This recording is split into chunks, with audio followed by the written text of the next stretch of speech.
Hello world, I am Om Nom Nom, and tonight we're gonna play I Love You, Colonel Sanders, a finger-looking good dating simulator. This is an advertisement. But, hey, anything for the lulz, right? Okay. Let's give this a go. New game. Welcome, chef. Before we get started, tell us your name.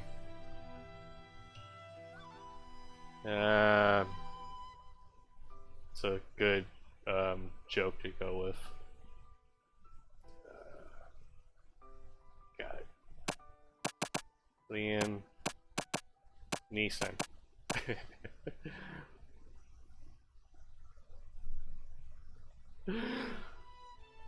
Do I? Yep. Let's confirm. I'm gonna take a screenshot.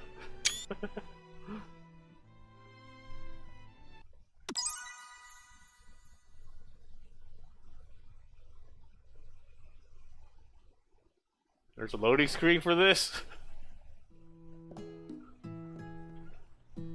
It's just 2D images. Who needs loading? Okay. You sleep softly as the morning sun casts a warm glow through the window of your modest student apartment. Modest? Looks actually kind of decent. Okay. The world is peaceful and serene. You could stay in the moment forever. Just 5 more minutes.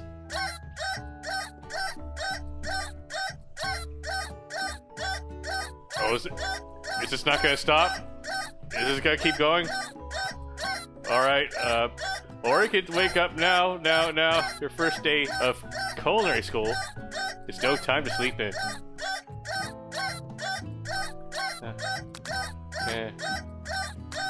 Smack that clock up and at 'em. Lying in bed, you stare at the ceiling, thinking about everything that awaits you at the prestigious University of Cooking School. Academy for Learning. Your mind begins to wander. Who will be there? What will you cook? What should you wear? Time begins to fly by, and you find your imagination getting away from you. You'll need to take this seriously. You allow yourself to daydream a bit, thinking about the future. It's finally here. It's here finally. Your first day of culinary school. So many dishes to prepare. So many students to meet. So much to do, so much to see. Your mind is swimming with possibilities. When you realize you're running late, you grab a biscuit and burst out the window in a hurry. So, this is an anime trope, except instead of a biscuit, it's like a piece of toast. It's a shoujo anime thing. And shoujo animes are romance animes, so. There we go. Mmm, delicious. Just what you needed to wake up those silly taste buds. I do love a good biscuit, yeah. Yikes, you're in such a hurry. In fact, you forgot to put on any deodorant before running out the door. Oh no, am I an incel? You're sweating buckets as you rush to arrive on time. Uh-oh. Standing in the quad, you gaze upon the magnificent University of Cooking School, Academy for Learning. Kind of a redundant name for a school, but okay. Here comes your lifelong best friend, forever, Miriam. That means she's never gonna get the D.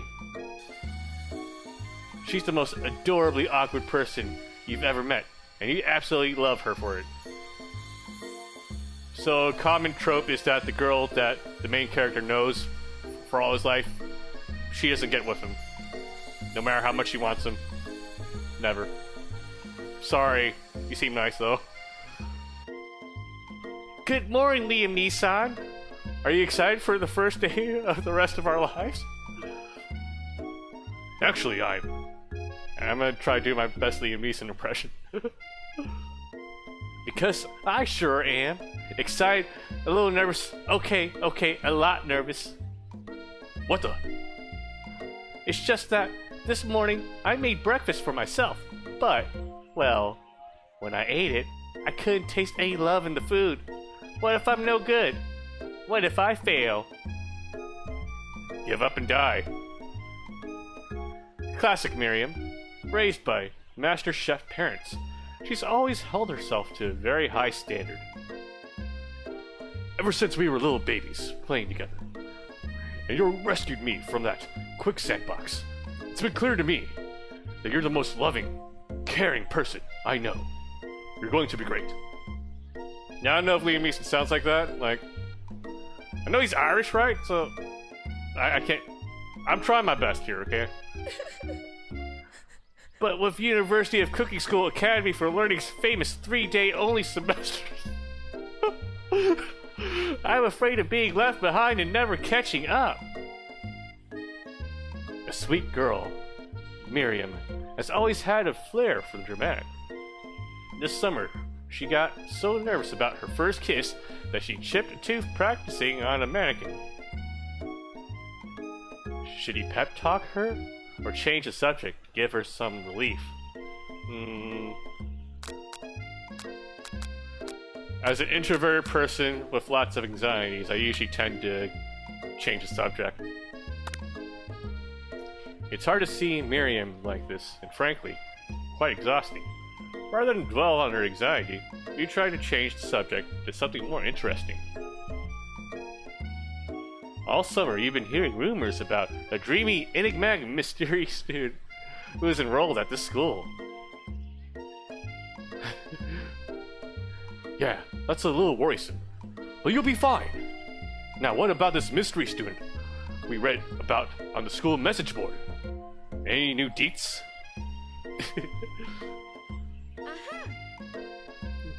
Oh, get this, I heard his name is Harlan, and he's no ordinary student.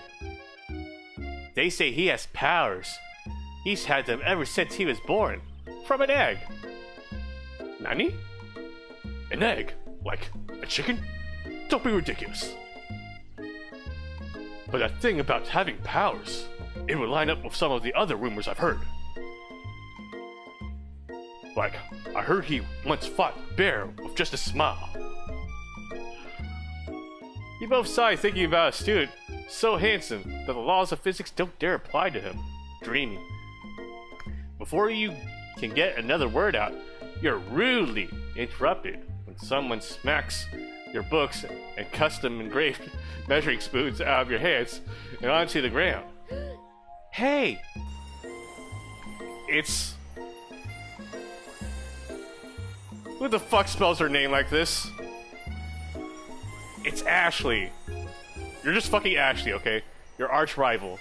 She's totally evil, but you can't help but be filled with jealousy. She can get anything she wants, and she knows it. I don't know, she has a fang. I dig it. Hello, Ashley. Oh, I didn't see you there, chicken shins. You leave Liam Neeson's shins alone. They are perfectly normal shins. You can't stand Ashley. Even her name is annoying. Good. Glad to know that was on purpose. You know for a fact that it's actually Ashley. But she had to add extra letters to make herself feel better than everyone. If anyone here knows what perfect shins look like, it's us. Okay? We're not going to let you or your really weird insults get to us. Across the quad, you see Ashley's best friend, Van the Man, has stopped to look at his own reflection in the mirror.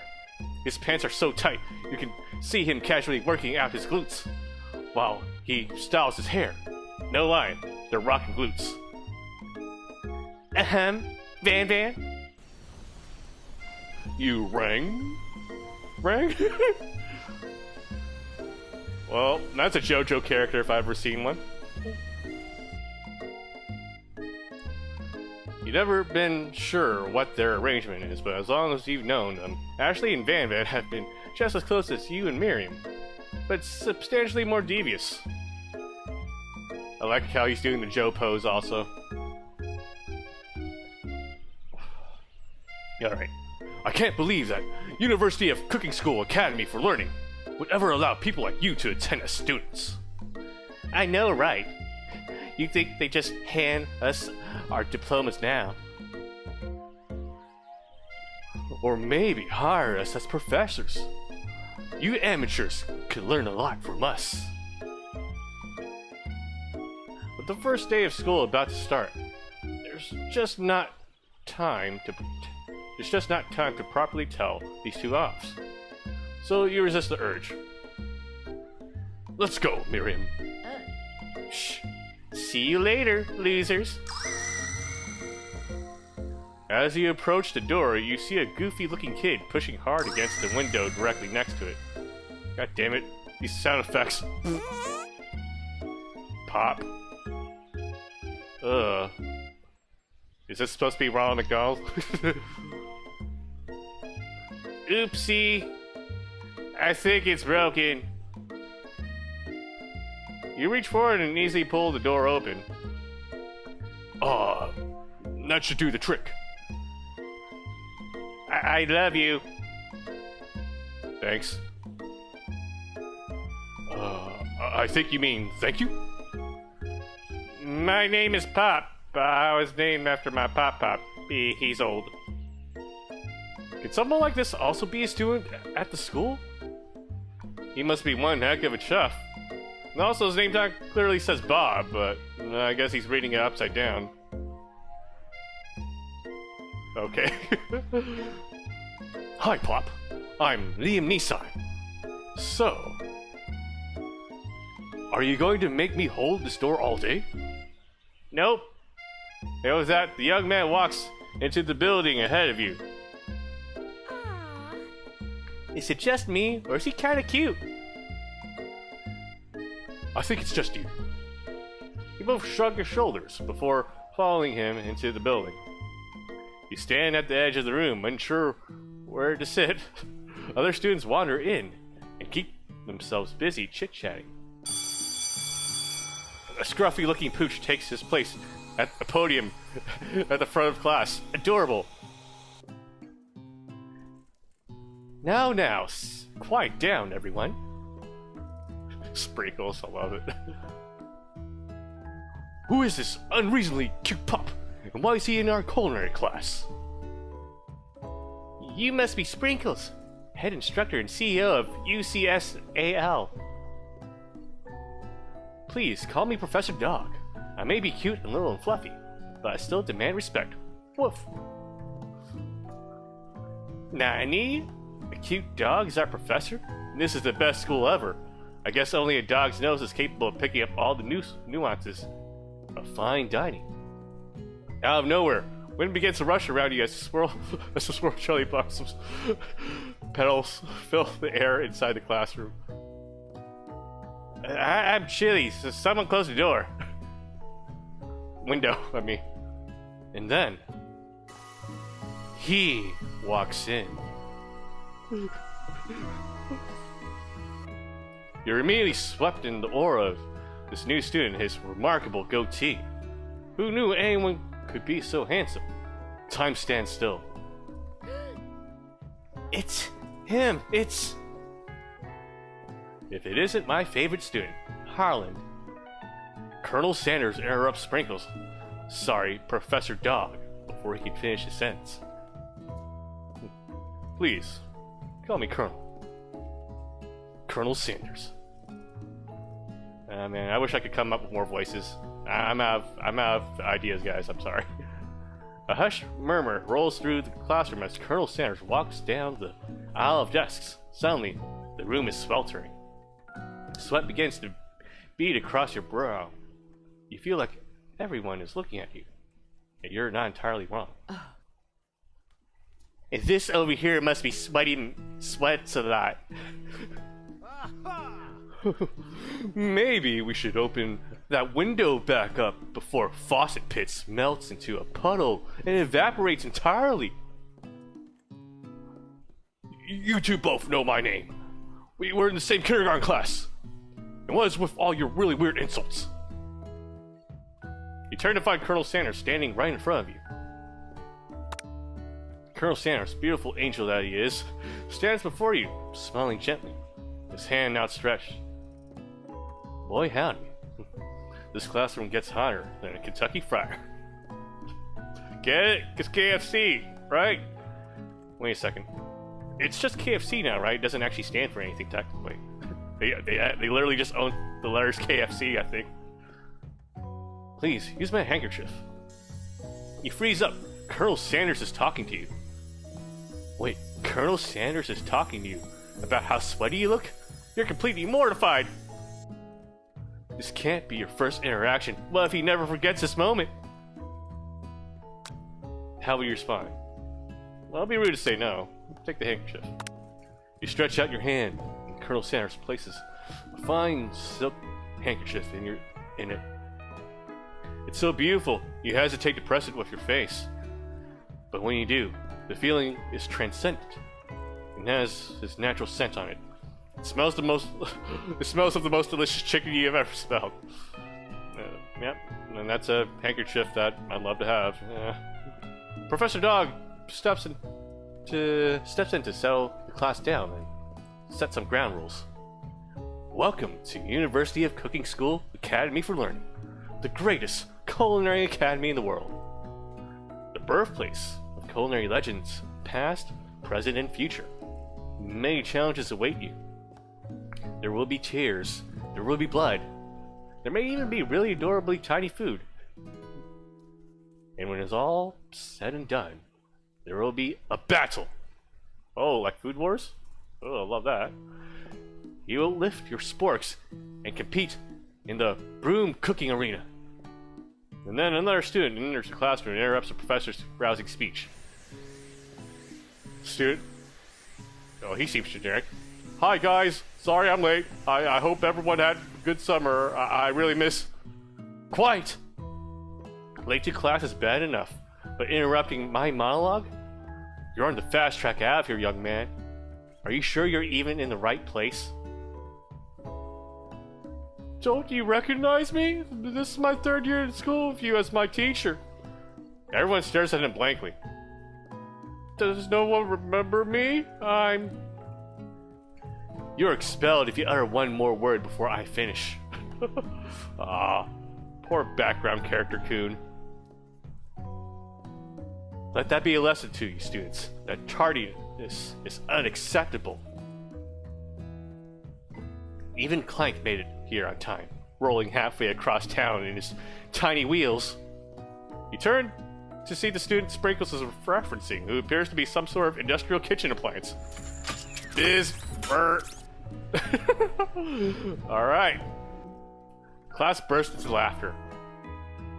Oh, Clank, you rascal. Sprinkle walks in the classroom as everyone stands in silent obedience.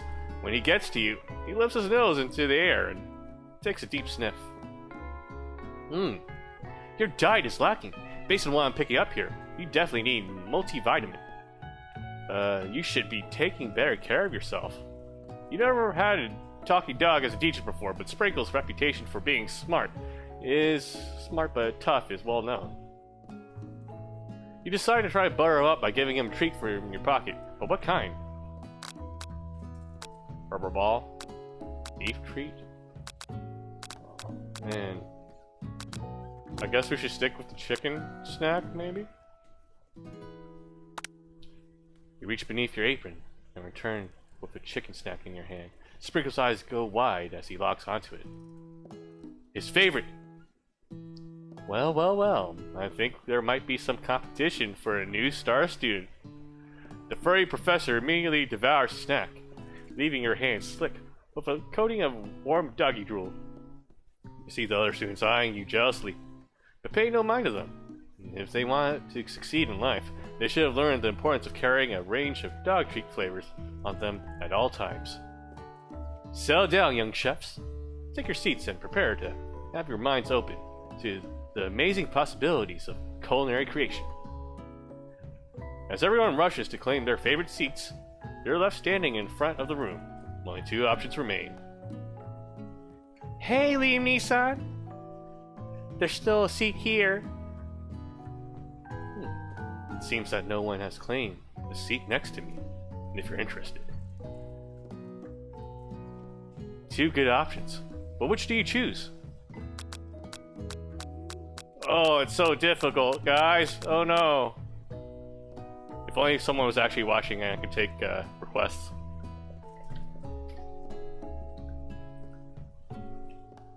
I guess we're gonna go for the Colonel though, right? I mean, this is his game. Sit by Colonel Sanders. You move to take your seat by Colonel Sanders. It appears he brought no books, pens, or pencils. However, his perfect upright posture shows a seriousness that makes you confident in his desire to learn. Thanks for offering me this seat. I've only had 2 rules. All you can do all you can, and do it the best you can. It's the only way you ever get that feeling of accomplishing something. That's so inspiring. A little off topic, if you ask me, but okay. As soon as you settle into your seat, the professor makes an announcement. Think fast. It's time for a pop quiz. Nani? A pop quiz? Okay. Pop says, "Yay! A quiz about me!" This incredibly important and surprisingly short quiz will tell me if you are ready for a life at culinary school. Keep your knife sharp and your focus sharper. Here comes question number 1. If train A is traveling to point B, and train B is traveling to point A, how important is it to wash your hands before cooking? Extremely. Looking at you, Pop. That's right. Forest is to tree as chicken is to...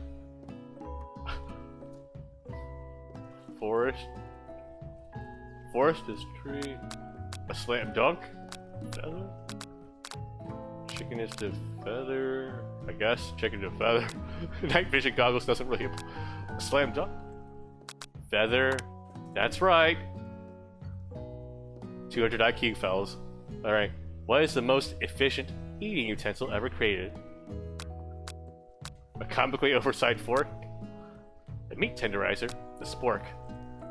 I guess sporks? Honestly though, sporks are kind of overrated, aren't they? Like, they're not really good spoons and not really good forks either. I'd rather be using chopsticks, to be honest. No Asian. I'm not speaking from a place of bias, I swear. I guess we'll have to go with spork. They have sporks at the KFC, right? That's right.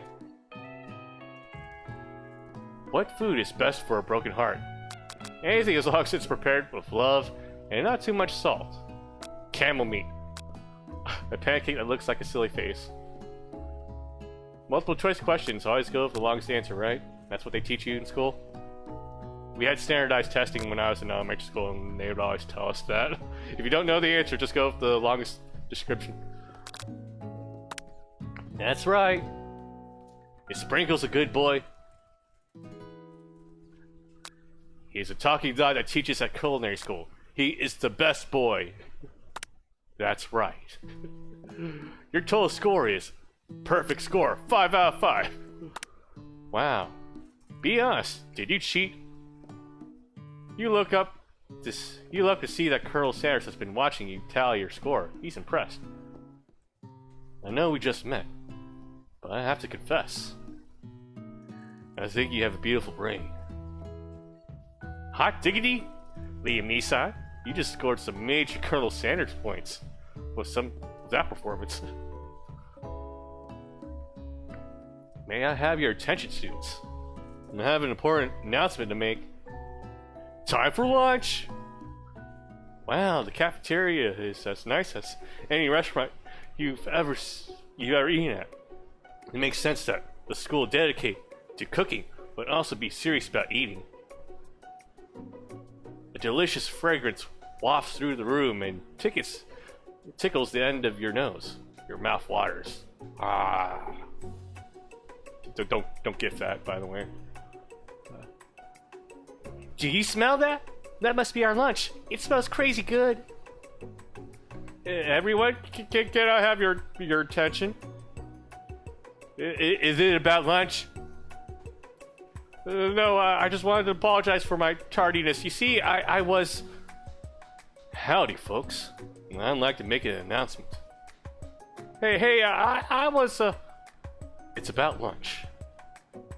Everyone cheers. but I... Shh! Large. She said, shh! In honor of the new semester, I have prepared something special to share with everyone for lunch. Uh-huh. That must be the smell I smelled. Indeed. That smell. You hold your breath, waiting to see what food this mysterious student has created. You've heard that he was very talented. But were the rumors true? It's this. Colonel Sanders lifts a large bucket above his head. Its contents glimmer in the light. Piled high are huge pieces of chicken, breaded and fried to a crispy golden finish. The aroma envelops you, and you begin to feel warm and safe. Colonel Sanders has filled a bucket with chicken? What a novel concept. Your stomach begins to grumble as if to say, stop thinking and start eating. For years, I have been developing a secret recipe for the perfect fried chicken. By my calculation, nothing less than 11 herbs and spices are required to achieve the perfect balance of flavors. You look around and notice that every other student has a pen and paper and is scribbling notes as fast as they can. That's all I'll say about that. What? You think we want your stupid recipe, dude? Psh, nah, my dude. Nah. I'm just drafting a last will and testament in case one of those ingredients is poison. Got him. All right, Jojo. We got you. Actually, yeah, Van Jojo. This is clearly a ripoff. I love it. He's got the whole Joseph Joestar thing going on with the hair. Yeah, this is like a Josuke one too, right? It's kind of played forward. Yeah, I see it. Combination. He looks around nervously to see if anyone else is laughing at his sick burn. You wait to see what zinger Ashley has prepared to follow up, but she suddenly takes a different approach. Yeah, and I was just like writing in my diary. Dear diary, today I smelled something beautiful. I knew that at that moment that only the hands of a true gentleman could fry chicken so tender. You see her body language change from bitter and evil to sweet and innocent as she slides closer to Colonel Sanders. She realizes that he is destined for greatness and fame with cooking skills like this. She wants him all to herself. What a Sundari. Oh, please. Well, Van the Man. If you don't want any, I'll take his. Whoa. Hold on. I guess I'll try it. He takes one bite and his eyes grow wide. He starts contorting his face as he tries to hold in his pure exhilaration and act unimpressed. Easy now. There's enough for everyone. Please, my fellow classmates, dig in. You take one of the pieces of fried chicken out of his bucket and sink your teeth into it. It's amazing! Tasting Colonel Sanders' food transports you to another dimension. Okay. Alone with your taste buds gripping a drumstick in your hand, you float weightlessly. Focus your mind and meditate in this moment. Try to identify the flavor. Savor the moment and everything that. See my girl. Swim towards the light. That's gonna be a quick game over if we do that. Savor the moment and everything that it tells you about Colonel Sanders' culinary heart. The flavors in your mouth are beautiful, pure, heavenly. Let's turn up the light here so you guys get a better look at my beautiful face. What a guy! Alone with the flavors, You feel something that can only be described as love. For a man? For a flavor? Are they the same? After tasting his food, you try to get some one-on-one time with Colonel Sanders. You approach Colonel Sanders. I don't really have much of an option, do I? Colonel Sanders smiles, never so softly as you approach. He stops what he's doing and allows you to break the silence. Colonel, I wonder if I could talk to you for a second. Anything for a fellow chef. What exactly was on that chicken? How bold of you to come out and ask. It's an idea I had for a new combination of flavors that'll make me my fortune and establish my legacy for all time as I approach a chain of highly successful fried chicken restaurants. No big deal. It's just you and me here talking. I could keep a secret. In fact, I've got some of my own that I'll be willing to share. What's the rush? The semester's only getting started. We've got 2 more whole days to get to know each other. He's clearly not going to give up easily, but it doesn't hurt to be persistent. You know what they say about secrets, Colonel? Shouldn't learning be fun? Aww. You've got moxie, and I'll give you that. Colonel Sanders looks both ways to make sure you're truly alone, and then leans in. You can feel his warm breath as he whispers. Just one ingredient, but you can't tell. It's something my great-grandmother taught me. Oh shit. You got it now, boys? Wow. You never guessed that. In fact, you're not even sure where you get some if you searched. The hell?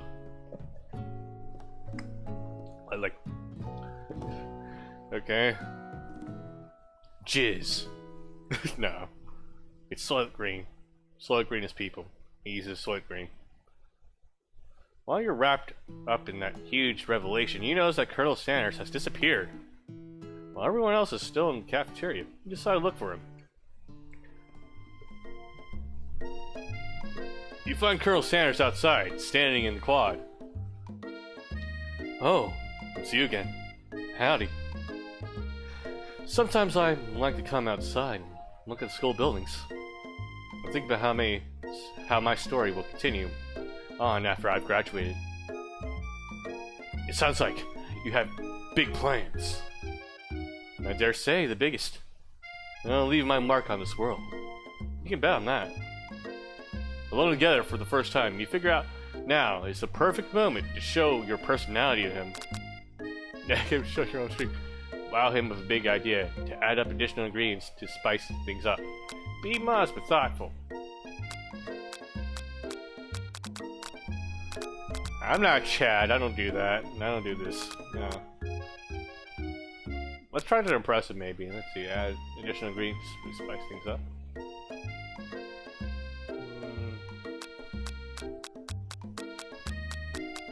What gets us the closest to Colonel Sanders? I want the rest of the herbs and spices.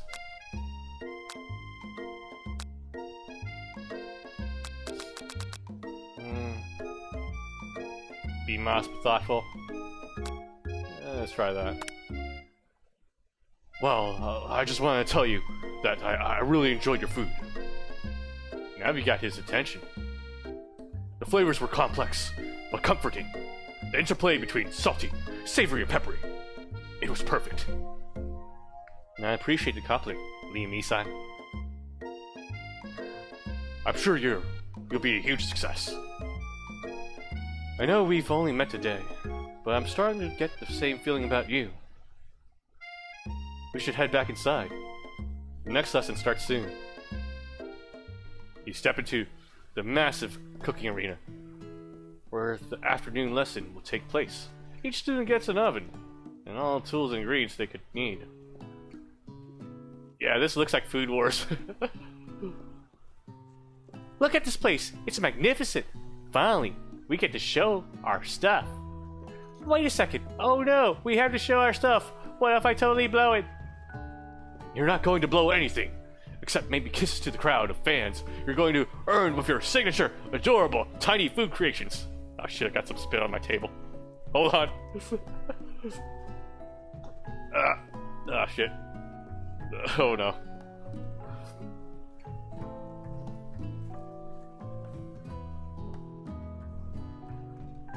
Okay.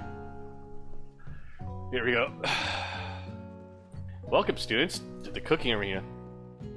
For today's lesson, we'll be cooking with partners. Hurry up and parry off.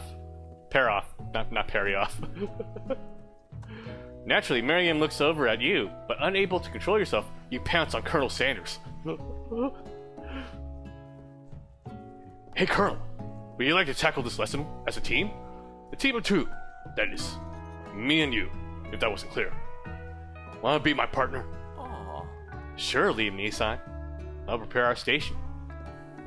Without you as a partner, Miriam is left standing alone. Two different students quickly take notice. Hello, new partner. Beep beep. Bzz, bzz. Oh my. Oh wait. Oh my! Two potential partners. I'm so sorry, gentlemen, but I don't know who to choose. Looks like you'll have to pick for her. Friend duties can be a little awkward, but that's the price you pay for not being alone forever. Who do you want to ask to be Miriam's partner? I don't trust Pop's hygiene here. Let's go with Clank. Sorry, Pop, but sorry, Pop, but I think Miriam will be partnering with Clank today. It's okay. I already ate. It's not entirely clear if Pop has any idea what the point of school even is at this juncture. Clank is clearly excited to have some attention. He heats up and gets to roll back and forth. Warp, warp, warp. Hold on there, fellas. We don't even know the assignment yet. Technically, Clank might not even have a face, but there's something charming and earnest about him. Bzz. Tissue? I hardly know you. Clank judders, and a panel shakes loose. Gets the impression that is a sign of affection. Looks like you two will be fine. Now it's time to focus on your own cooking classwork. Alright, you two, for today's lesson, we're going to keep it simple. Pick a basic dish and divide up the steps. No chef is an island. It takes 2 flints to make a fire. You get the idea. Which dish do you suggest to your partner, Colonel Sanders? Steak tartar seems easy enough. It's fancy, and you don't even need to cook it. Using octopus will blow Colonel Sanders' mind.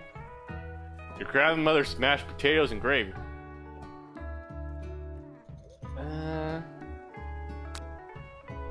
We're going with chicken themed things, right? So let's stick with the mashed potatoes and gravy. I've always been something of a down-home chef. I was thinking we could make something warm, inviting, comforting. Maybe mashed potatoes. And gravy? I couldn't imagine one without the other. Colonel Sanders cast a coy look at you, causing her whole face to go beet red. Embarrassed, you quickly turn away. I'll go get the potatoes. No, please, let me. Picking perfect produce is a passion of mine. Uh-huh. It looks like things are getting pretty fresh around here. Does someone have a crush on Colonel Sanders? We're just cooking partners. Mind your own business. Sanders' heart is my business, and you better keep your fingers off my man. Does someone call for me? No, Jojo. I mean Van Van. No. Jeez, Van Van. While I'm over here crushing Liam Neeson's dream, you're supposed to be taking care of our classwork. That was the deal, remember? Colonel Sanders returns, arms full of peeled potatoes. He tosses them into the boiling water and turns his attention to you and your old friends. Oh, howdy there, Ashley, Van Van. Are we working on a quartet instead of a duet now? Actually, no. It looked like Lee and Nissan was struggling, so we offered to give them a hand. You know how it is. These young amateur chefs need a lot of mentoring. I was going to say, Colonel Sanders, maybe I could also teach you a thing or two about fancy food. Maybe one day you might be able to get up to my level. Haha, doubt it. Don't be rude, Van Van. Personally, I have no doubts whatsoever about Colonel Sanders' ability to concoct creations worthy of admiration. After all, your fried chicken was quite spectacular. But Colonel, if you ask me, I might make a better partner for you than this thing that has positioned itself at your station. Don't you feel deep down that we cast complementary shadows? We fit together like a thigh and a drumstick. It just makes sense. Nothing about this makes any sense. One thing is clear, she's coming for Colonel if you don't watch out. Ashley is really going at you hard. You need to ask for some backup here before things get ugly.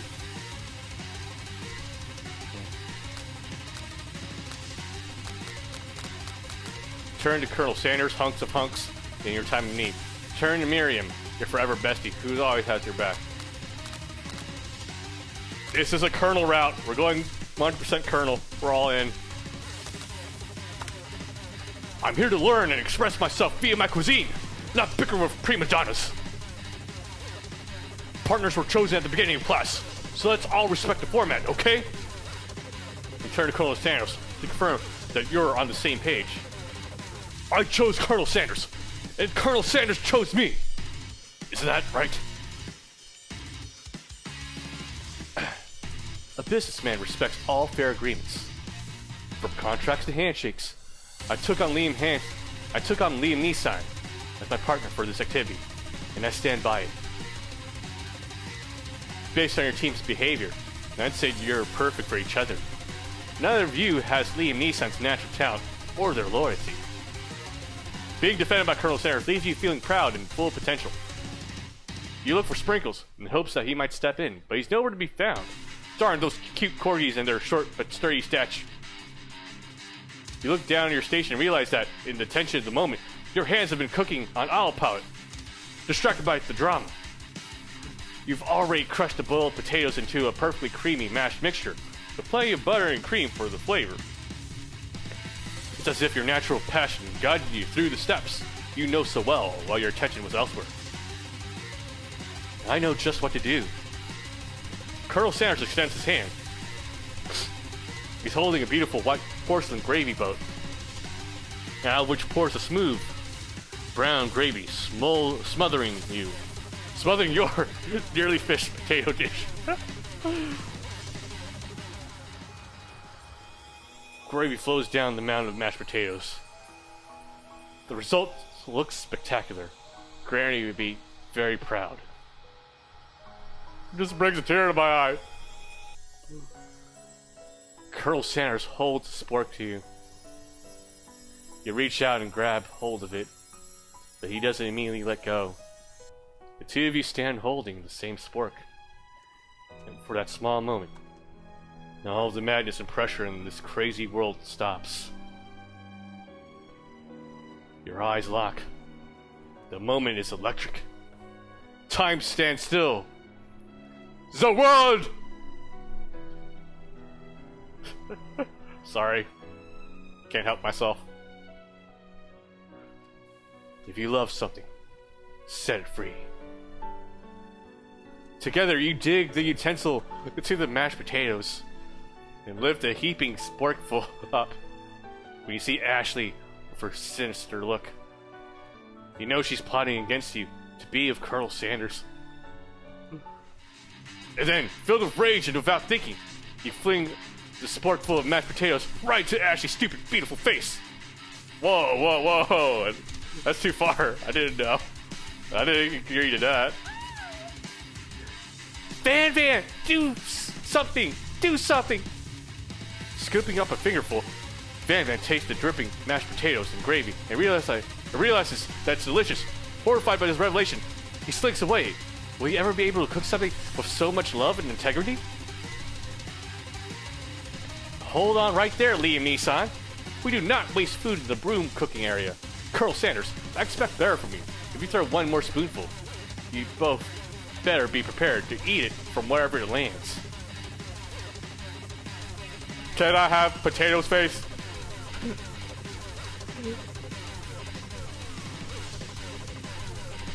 Van rushes back over, a covered dish in his hand. Mashed potatoes with gravy? Oh, okay. Mashed potatoes with gravy? Pathetic. In just a few minutes, I prepared a full meal. Gaze upon my specialty. Braised tentacle octopus in my silky salt bar sauce. Plated in a battle axe blade forged by my supreme chef ancestors. Okay. You ignored me for too long. That ends now. It is I who will have the first bite, and you will all look on with envy.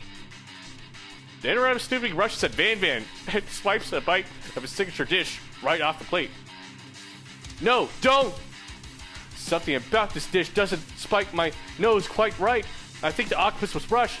It may have turned into it may have turned in the process. The result could be toxic. Too late. It's been eaten. I think I left something in the oven. Mr. Stark, I don't feel so good.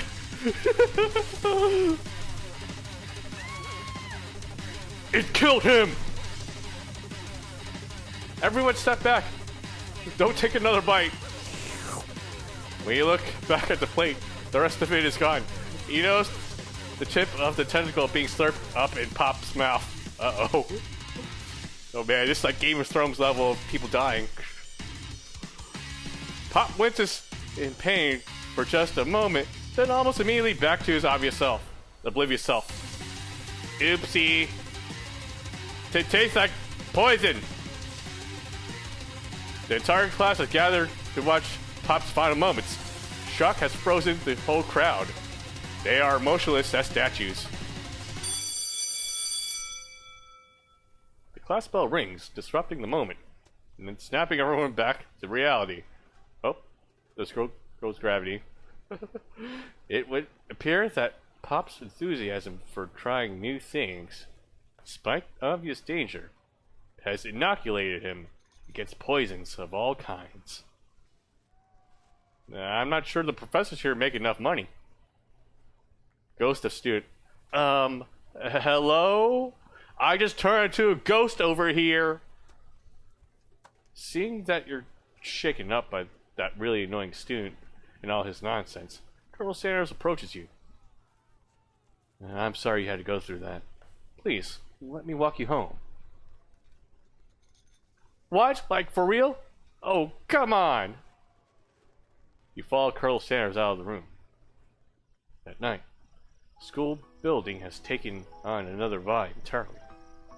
It's dark, and more than a little spooky. Colonel Sanders stands in the quad's neon glow and speaks softly.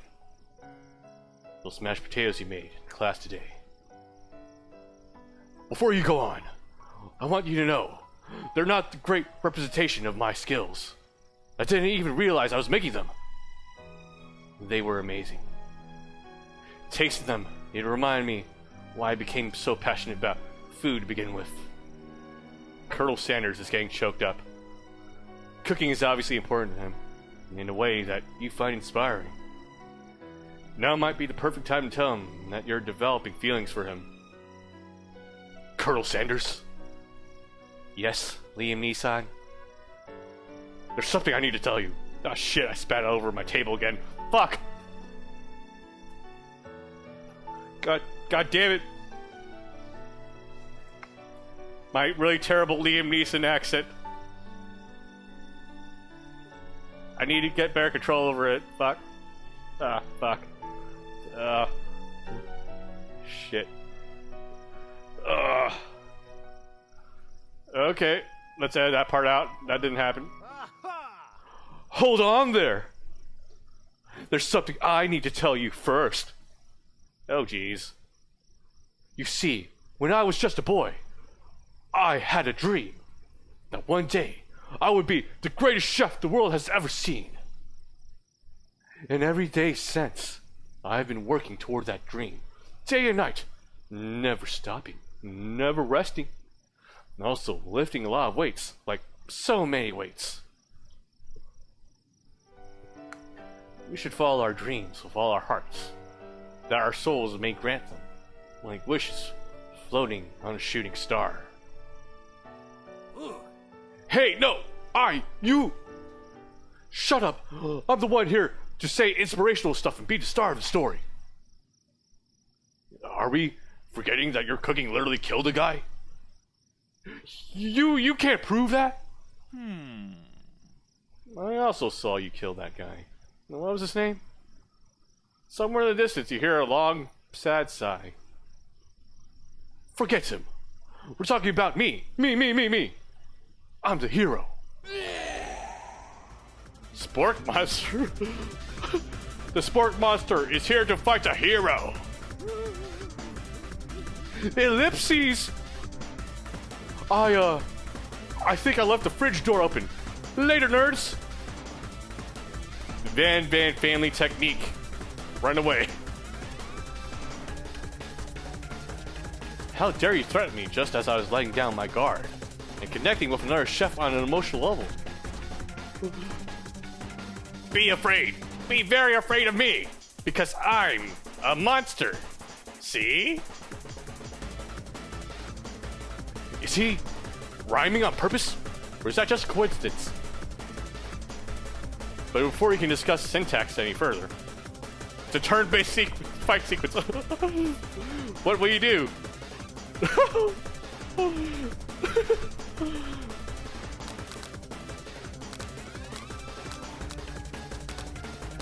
Square Enix can't see, right?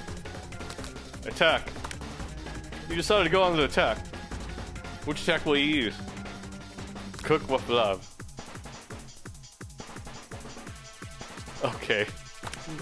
Cook with love does 1 damage. Ah, shit. It just got real. That attack really upset Spork Monster. Spork Monster goes on the attack. They spit hot gravy at you. You take 1 damage. Now this is gonna go on for a while, isn't it? Let's see what defend does. You decide to defend. Which defense will you use? Trepidation. You continue to stay back and endure whatever comes your way. Seems like a pretty weird strategy, but okay. Sure. You do you. Spook Monster. Spork Monster focuses their mashed mind and draws in energy from Mother Earth itself. They grow larger and more intimidating. How do you respond? Attack. You decide to go on an attack. What attack will you use? Cook with love. Cook with love does 1 damage. Spork Monster is no quitter. Buffed up and ready to rumble. They go with the attack once again. Spork Monster uses Utilitensile. You take 2 damage from the attack. If you take much more damage, you're not going to survive the battle.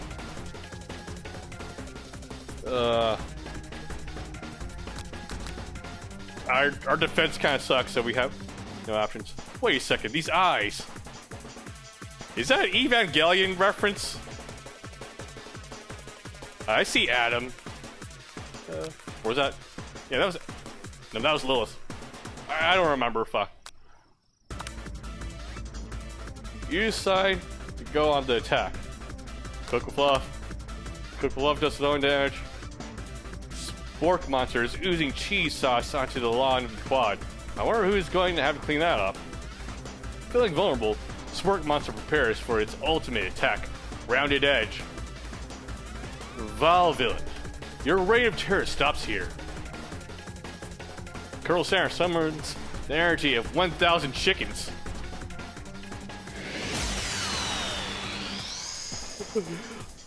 Pot Pie, Power Pinch. Pot Pie Power Pinch does 10 damage. Spork Monster is defeated. You! Save me! An injured sport monster spews steam into the night.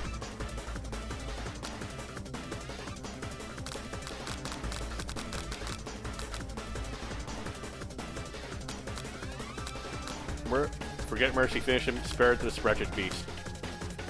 I mean, he looks edible, let's keep him. You managed to tamp down your disgust at the sight of this gnarly beast long enough to realize that he's still a living creature, but a pure soul who deserves your pity, not your wrath. Begone, beast! And don't you dare come back for a follow-up encounter tomorrow. I won't forget this! I certainly won't be back, like you said. Spork monster scuttles off into the night. The defeated monster left behind a special item. It appears to be a cookbook, but upon closer inspection, it's so much more. It's a book of magic spells with a golden chicken on the cover. And that's a bit spooky. You open the cover and find a library card tucked inside. The last name to have signed it is Borko. Borko. That name sounds strangely familiar. Your blood is pumping as you stand in the quiets of the night, holding the mysterious book in your hands. As you come down from your battle buzz, you realize that your final attack has left you completely depleted. The world around you begins to fade away. Without any energy to keep your eyes open, darkness overtakes you. The image of Colonel Sanders flashes before your eyes as you fall asleep. He must have helped you get home in your tired state. You don't know if you could have made it without him. What a guy. You want to thank him, but you don't have the strength to utter a single word. You feel your covers being pulled up over you as you're tucked in tightly.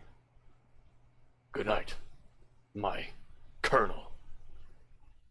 In your dream, you're together with Colonel Sanders. For some reason, Sprinkles is also there. Instructing your love dreams are weird. Z. Okay. You awake on day 2 and attempt to process the wild vision you had. Were they memories? Or premonitions? And then there was that secret ingredient that Colonel Sanders went ahead and told you got right. Not much a secret, yeah. It's probably just because he has already trusts you so much. Sure, that makes sense. Go with that. You meet up with your bestie in front of the school. Before you can tell her about the encounter with the Spork monster, she launches into a story of her own. Okay, I know this might sound a little strange, but I think I might like Clank. Like him? Like? I know it sounds like it's moving too fast, but there's something about him I like him. Like him. We got to talking after class, and he's actually a totally sweet guy. Not only that, but he's really smart. He told me all kinds of stories about Colonel Sanders. Did you know that Colonel Sanders was the most popular kid in his high school? No, but that does make complete sense. Yeah, but he was so popular that he was voted prom king at a school that he didn't even go to. Was also the convertible that he himself rode in the front of the homecoming parade. Now I'm thinking maybe something got lost in the pressure cooking language translation there. Either way, maybe it'd be best if you took it slow with this new boy, like I am with Colonel Sanders. You and Colonel Sanders? The coolest guy in the school? The most famous student to ever attend the University of Cooking School Academy for Learning? You're her thing now? We definitely connected yesterday. Sure you did. You're great. Why wouldn't he be into you, I guess? Laughing at the implication that you and Colonel Sanders might be a thing is definitely not cool. You are great. You have an idea about how to prove that your love is real. Well, if he's not into me, why did he tell me on one of his secret ingredients? Your bestie eyes light up. A secret ingredient? Yeah, I just said that, a secret ingredient. Is there a dramatic echo in here? Miriam checks to make sure you're alone before continuing. Ellipses. Ellipses. Okay. So this summer, while I was on vacation with my family, a lovely man approached me in the botanical garden where I was wandering. This can't be good. He told me all about his passion for spices, secret spices. The man even gave me some to show me what he meant. He said it was a powder created from super duper rare dried flower petals, and that if I did him a big favor, I could have some of my own. Please, Miriam, don't tell me. So I filled my suitcase with them and brought them home. He was so nice, he even met me at the gate when I arrived. Later, when I cooked with them, a very strange feeling came over me. And the flavor was unlike anything I ever tasted. I think you're being very liberal with the meaning of spices here. Whatever. Anyhow, we both share an interest in cooking, so we stayed in touch. You know, like pen pals. I bet he'd love to know more about new spices. Well, I'm definitely not supposed to share Colonel Santa's secret recipe. And besides, I only know the one ingredient, so I doubt it'd be much use to anyone. Please, please, please. You to mean the world to me. No one has to know it came from you or from Colonel Sanders. What do you think? Should you protect Colonel Sanders' secret or share it with your bestie? Sorry, kid. I am faithful to the Colonel. Make up a fake ingredient. Quickly think of a fake ingredient name. I don't know. How about, It was Eye of Newt. I know it sounds like some kind of witch's potion, but what can you do? Eye of Newt. Wow. Her eyes light up imagining such a thing, and you figure that you've satisfied her curiosity and she'll move on. However, she immediately turns around and does some thumb typing on her phone that you can't quite see. That's probably not good. Before you can ask her to confirm if she was definitely not texting secrets to other people, you're interrupted. A wind rushes in. Cherry blossom petals fill the air. It's Colonel Sanders. He's arriving at school.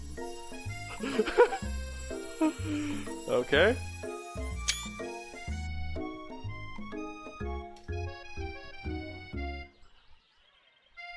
Run to him. Stand back and admire his majestic glory. Colonel Sanders' horse is truly a thing of beauty. Without ever acknowledging that he's been launched, he does a short horse dance before dismounting with a flourish. He then slaps the beautiful creature gently on its rear, sending it running free into the countryside. You're so struck by the sight of him that you lose the ability to speak coherently. Oh, I didn't realize anyone was watching. Don't worry, he knows his way home. You attempt to compliment Colonel Sanders, but the words don't come out exactly right. Well, what's a horseful beaut you have? I mean, what a horseful beaut you have. Dang it, that's what I just said. Being a good friend, Miriam attempts to cover for you. Oh, Liam Neeson just gets really nervous around people they like. Nani? This is not helping. I mean, they got food poisoning and we're up all night. It was gruesome. You should have seen it. She gives you a wink and smile. That's what to say, situation handled. Can't blame a girl for crying. And with that, Colonel Sanders disappears to the school, leaving you and Miriam to follow. When you're in the classroom, you can see your two rivals, Ashley and Van Van, are doing something bad. By the way, they're hiding. You know it must be really bad. Like counterfeiting recipes bad, experimenting with restricted ingredients bad, summoning a demon bad? You try to get a peek over Van's hulking shoulders, but he sees you coming. Whoa there, little one. I'm not sure you're ready to handle this. Why don't you make like a bee and mind your own wax, honey? Okay. Tell them to stop acting immature, act like you're not interested in them, but you're really trying to get a closer look. Stop being immature. He immediately dressed the rivals down for their immature behavior. Culinary school is to be respected. This kind of nonsense is a waste of everyone's time. Now have you upset them? Oh, you're the emperor of cooking, are you? You make the rules? I'm not sure you know a good meal if it ain't you. Being the best chef in the world takes more than just culinary skills. It takes creativity. It takes panache. I think that's how you pronounce it. And it doesn't hurt to use a little evil. Wait, what? You finally get a look at what they were hiding, and you instantly recognize it. It's a book, just like the one you found after your encounter with the Spork Monster. That's the same book that I found last night at the quad. Ashley immediately elbows Van Van, who hides the book behind his desk. Back, I mean. I don't know what you're talking about. That book is a family heirloom, and its contents are secret. You notice that they haven't been studying the book. They've got Pop pinned to the wall, and they're tossing potato skins at him as he tries to catch them in his mouth. Oh, we're playing!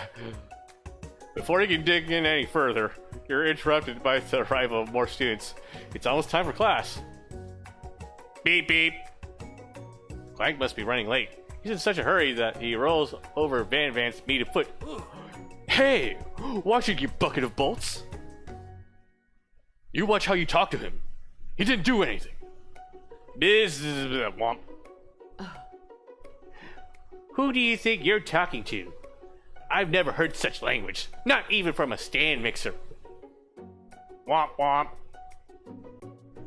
No, your mother was a stand mixer. Well, oh shit, he's gotta go all mecha on him. Van Van jumps to attack Clank, but Clank shocks Van Van, sending him flying across the room. Protect me, Colonel Sanders. These crazed men are about to come to blows. I think it must be over with me, but I'm not interested in either of them. Ashley's tone has completely changed in an instant. She bats her eyelashes at Colonel Sanders. Surely he must know that this is a ruse, right? Gentlemen, get a hold of yourselves. Save it for the arena, at least. Or don't. Honestly, what do I care? I've got a lofty career aspirations to focus on. Maybe I could help you with your business plan. Just then, Sprinkles arrives to signal the true start to the class day. He's panting, which doesn't seem that abnormal. He's a professor, but he's also a dog. Students, please take your seats. I apologize for my late arrival. I spent the morning chasing a car all around town, and my tiny legs are very, very tired. Perfect.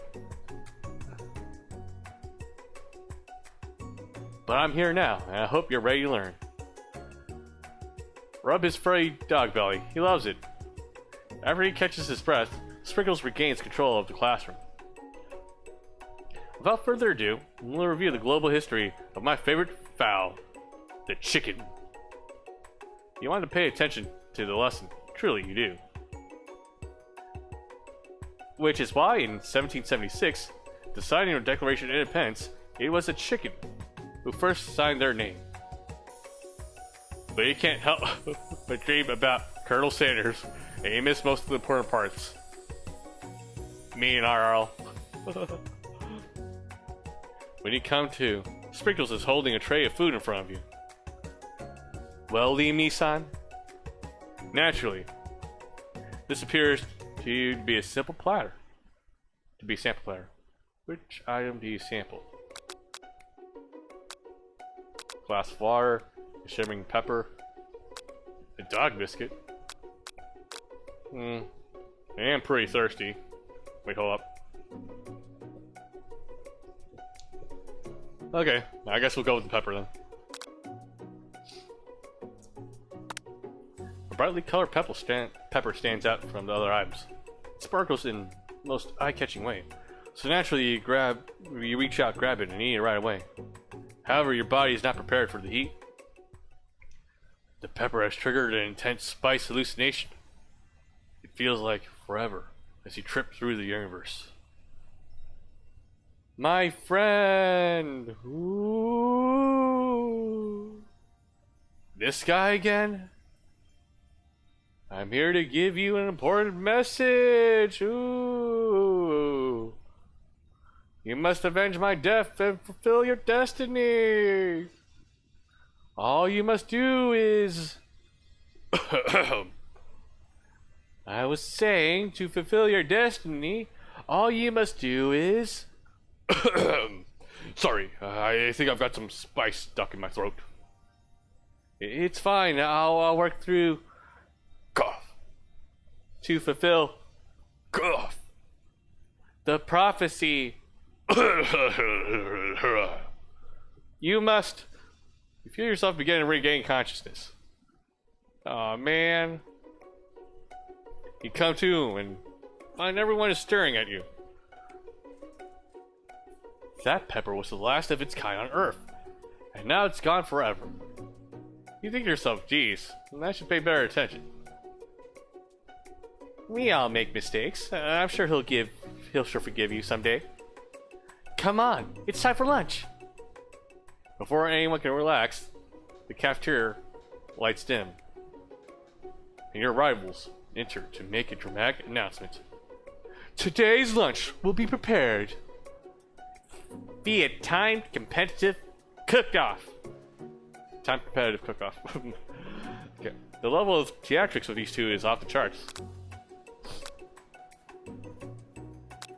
Demand that they stop wasting everyone's time. Step up and tell them you're on. What are the rules on food wars here? Are we allowed to just declare them out of nowhere?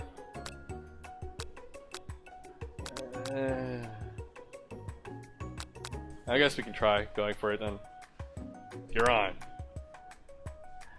A bit of lunchtime competition, eh? Count me in. If I have to wipe the tables with you fools before I set my lunch down, so be it. I'm not the fool. You're the fool. Fool. Good one, Van Van. I like your gumption, Liam Neeson. Now I'll be watching your performance. Just as things begin to reach a boiling point, Sprinkle steps in. Surely he'll put a stop to this madness. Now, students, please settle down. This is a lunchroom, not a sporting court. Finally, a little sense. You breathe a sigh of relief. At least not until we turn on the timer. Then a huge light blast in front of that blasted your face, flashing the words "timer ready." That's what I'm talking about. Aroo! I stand corrected. The hard way builds solidly a foundation of confidence that cannot be swept away. And that's an original quote by me. In any case, in case anyone was wondering, I hope its message lifts you to victory. Like a diamond, I was formed under pressure. And now it's my chance to shine. I will defeat you myself. You had his chicken and you made mashed potatoes and gravy on day one. And you're feeling like you can really impress him again here. It's time to boil some water for the potatoes. Think fast. When the timer rises up, you'll be forced to pick randomly. What temperature does water boil at? Okay, 100 C. That's right. How would you have gone into the school without knowing that? Winter gets to rub my furry belly. Let that enticing offer motivate you. You're going to need to season this chicken before you cook it, but you don't know Colonel Center recipe exactly, but you have an idea. How many herbs and spices did he say he used? 11. That's right. You might not know all the ingredients yet, but at least you're headed in the right direction. Okay. Tail waggles and testify. Now that you got some basic steps going on, it's time to elevate your craft. Let's say your mind offers the most flavor. Okay, gratitude. Wrong. I'm begging you, get it together. Forget it, I'm a dog. It's never the wrong time for some dog jokes.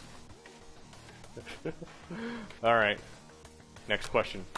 Your classmates are rooting for you, but Ashley is simply stronger and faster than you. You better pick up the pace if you want to survive. When you were a child, your father told you never forget where you came from. Every day, you meditate on his advice and draw energy from that place. Now would be a great time to harness that energy. So where does it come from? The small town where dreams were made of. This is your shot. You're not going to miss it.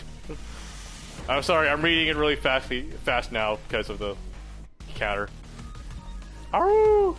You try to shut out the noise of the arena and focus on your cooking. What is the sound of success? Sizzling.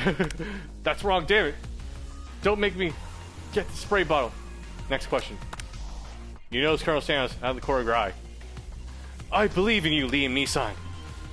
He's actually cheering you on. Which would be awesome, except knowing he's watching over you makes you totally forget what you're doing. Now I can think about is Colonel Sanders. How many spoonfuls of gravy would take to fill traditional... Oh, damn it. What were you thinking? Get your mind back into competition. Grr. You're standing on a desert island with only one dessert cookbook. Which do you take? What a hunk. I know, right? You know what? Shouldn't you be focused on the challenge? You're falling behind. Sorry, forget the question. Girl, what does it have to do with being with crafting spectacular fried chicken and delicate baked biscuits? Woof woof. You're really struggling to keep up. The next station. Over. Ashley has already begun plating elements of her dish. It's colorful and complex. To make up time, you toss your biscuit dough into the stand mixer. As you do, the crowd gasps. Ew, yikes! Ms. I know you love nothing more than seeing a fellow appliance you utilized in a kitchen battle, but sometimes that means sacrificing personal touch. You might not have any hands, but Liam Neeson's does. And a good chef needs to be touching the dough to know when it's properly mixed. There's an easy way and a hard way. You don't get far by doing the easy way. When you hear everyone talking and realize how serious your error was, you immediately shove your hand into the mixer and rescue your dough before it's overmixed. Liam Neeson, no! But you're not fast enough, your hand gets stuck. It's immediately crushed by the quickly spinning beaters. There's no way you'll be able to use that hand for the rest of the match. Colonel Sanders shakes his head in shame. What you often find is that easy way can turn out much, much more difficult. Everyone stop what you're doing right now. This battle is over. It can't be. I was so close to finishing my dish. Sweetheart, look at your hand. You simply can't go on. Aw, that's too bad. And here I am with a complete dish ready to serve. Surely it makes sense that surely that makes me the winner by default. No, it wouldn't be fair to compare the two on account of Liam Neeson's injury. You see Sprinkles begin to lick his doggy chops as he locks onto the dish. But I suppose you should at least tell us what you prepared. Well, because I'm the sweetest, I skipped straight to dessert. Under this white chocolate dome, you find an array of delights, taking you on a journey of flavor that tastes good and tells a story of excellence. I was going to ask Liam Neeson to do the honor, but since you're injured, I'm afraid that pouring this creamer of delicate hot chocolate sauce might be too difficult. Colonel Sanders, if you wouldn't mind lending me your strong, steady hand. Colonel Sanders poured hot chocolate sauce on top of the dome, causing it to melt away, revealing the ingredients within. Inside, you'll find delicate fried cheese croquet, atop a slice of honeycomb, ice cream 2 ways, tender nougat, and pearls of blueberry gelée, whatever that's called. Colonel Sanders seems intrigued, but perhaps not impressed by her as he dips his finger in the chocolate sauce.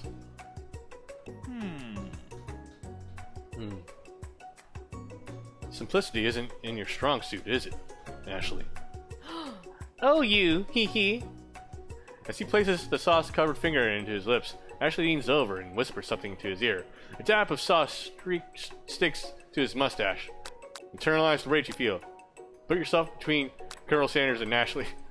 Internalize the rage you feel. Always. Your rage burns so intensely with your eyes that they burst into flames.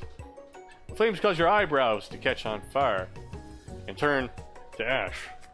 They fall off of your face, which means people will have a hard time understanding your emotions for the rest of the semester, perhaps forever. Embarrassed and ashamed by your poor performance, not to mention your crispy fried brow, you run for the quad to be alone. The beautiful weather feels like an insult. Inside of you, the storm rages. It's Colonel Sanders. He's probably here to tell you that he and Ashley are in love and have decided to get married. And he won't even ask you to cater his wedding because you're a terrible chef and an awful person. You try to hide from him, but he approaches you directly. And I know you're hurting right now. Not just from the devastating loss, but from that run-in with the mixer and that small fire. We should get that checked out. I'm fine. Can you just leave me alone? I'm a loser. I'm not fit to fill your fryer. I'll never be a master chef. Failure is part of life. Not just for you, but for all of us. Do you think I've never failed at anything before? That's exactly what I think. Well, think again. I wasn't always the man you see before you. Enrolled in culinary school, incredibly handsome, successful, motivated. Well, handsome, sure. I was born that way. But I've walked other paths, and then arrived at dead ends. And I was passionate about life, but I failed as an obstetrician. Is this a bad time to say I don't know what that word means? I was passionate about justice, but I failed as a lawyer. I was passionate about livestock, but I even failed as a mule handler. That one was especially humiliating. Mules can be so cruel. And I lost my business partner to a gunfight. I didn't know. People see my delicate ribbon tie and my well-kept beard and assume that I've got it all together. Which is true now. But it hasn't always been. Sounds like this guy could really use a hug. I resolved then that I was going to amount to something. No amount of hours, labor, or money would deter me from giving the best I had to give. As Colonel Sanders changed his focus, you could see something ignite inside of him. A burning passion. One has to remember that every failure can be a stepping stone to something better. My new dream is pure. It's honest. It's something that a humble man in a crisp white suit can be proud of. I will create a new chain of chicken restaurants that will bring joy to the entire world and make up for my past misdeeds. Yay! Just when your moment grows intimate, you're interrupted by a threatening, shadowy presence. Now, scarred from the night before, you prepare for the worst. It's the spork monster. Borko? It is I! I know I said I wouldn't be back after the whole fight to the death thing. Maybe you don't really want to see me anymore, but, yeah, I just want to say I was wrong to attack you. And I apologize. I know what it's like having to always look over your shoulder. Monster problems, am I right? Aw. Thanks, Borko. I'm glad there are no hard feelings.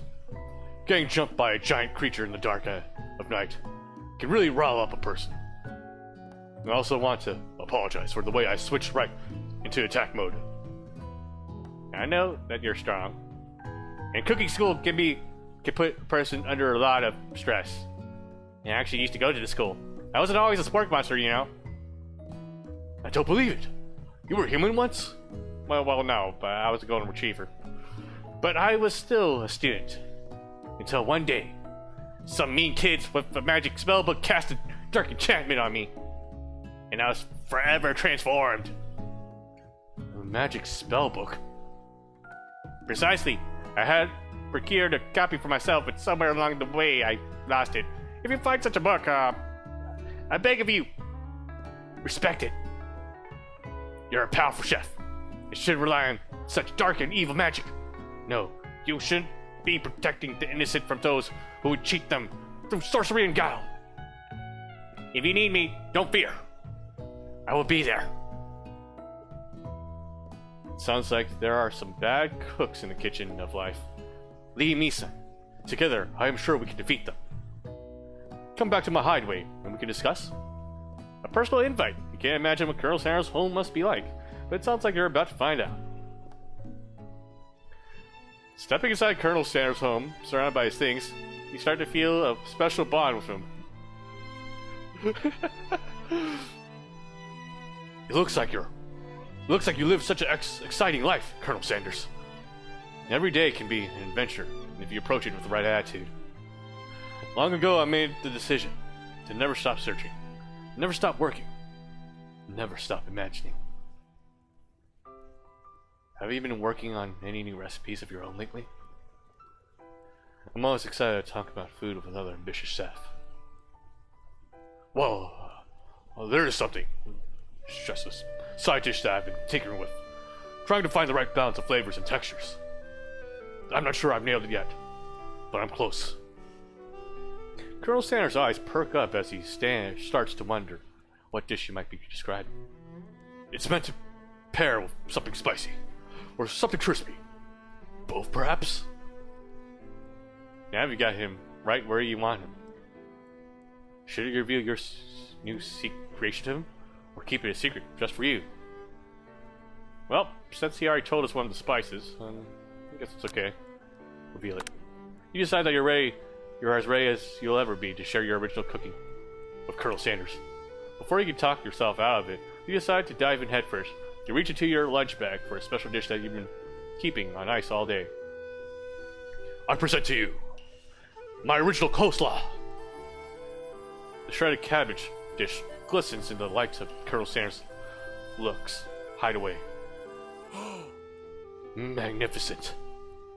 Together, you chow down the creamy slaw until just a spoonful remains in the bowl. Do you mind if I hold on to the last bite? I'd like to have it around so that I can admire its taste later. And think back to this moment. You could offer to make it more, but it seems like he's a very sentimental kind of guy. Sure, why not? Please, make yourself comfortable. I'll be back in just a moment. You realize now that would be the perfect time to do some snooping. Around the room are various items that you can look closer at. Each item seems to radiate memories and emotions. Tap on an item to discover more about the Colonel. This must be where he keeps his secret recipe. You think for a moment, what numbers support Colonel Sanders? Then draws on you. As soon as you turn the dial to 11, 11, 11, the safe opens. Inside it, you find a single note. Can chicken be prepared? But let's see, sashimi, sashimi style, something style. I can't read that part. I'm sorry, I'm illiterate. Tap on him, learn more about the Colonel. An adorable little baby crawls across the floor. From the goatee and the mustache combo he sports, you figure that must be the Colonel himself. Maybe that's the drumstick that he might be waving like a rattle. Who frames a baby picture of just themselves? Probably the same type of person who would make their own face the logo of the company they founded. Am I right? You take a closer look at the large urn sitting nearby a pedestal. There's a plaque on it. It's dusty, but you wipe it off and you read the description. It says, "Here lies the ashes of all my past careers and business failures." Poor guy. Tap on I to discover more about the Colonel. The photo appears to be Colonel Sanders, except he's an old man visiting the pyramids of Egypt. Okay. So he went to Dio. He went to Egypt too. What if he met Dio? Maybe this is where he discovered one of his secret herbs and spices. One of the framed photos shows an old man who looks a bit like Colonel Sanders, standing with a friend.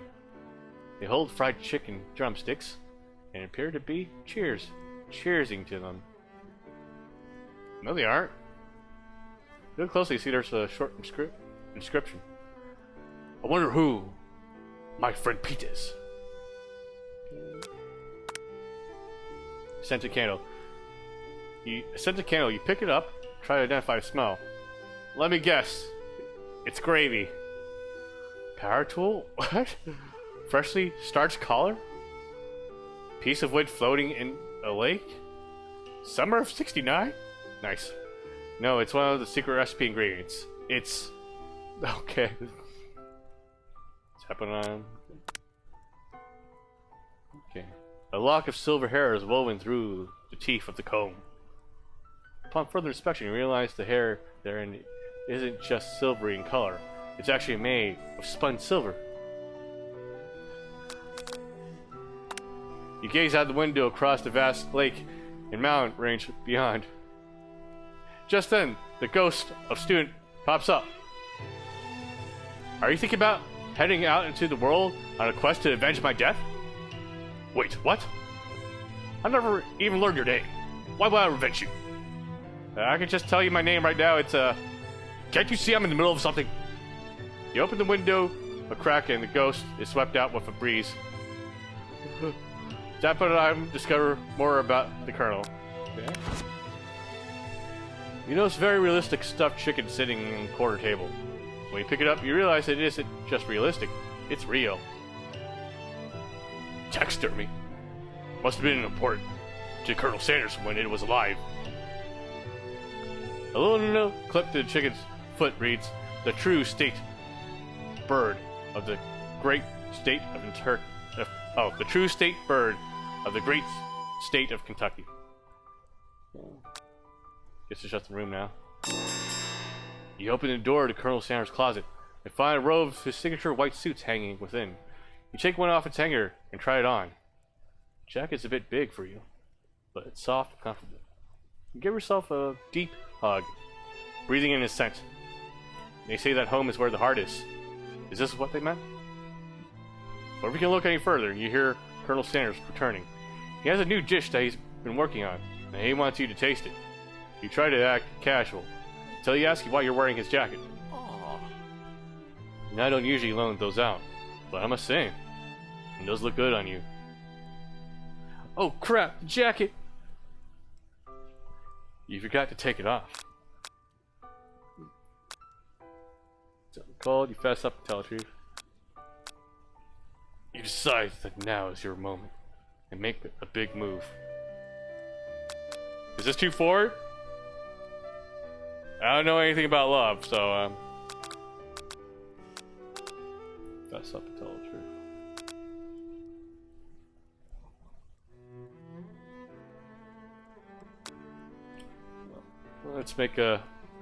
Let's do a Chad move here. Whoa, whoa, whoa, this isn't that time of game. Now that you blame me for trying. Still.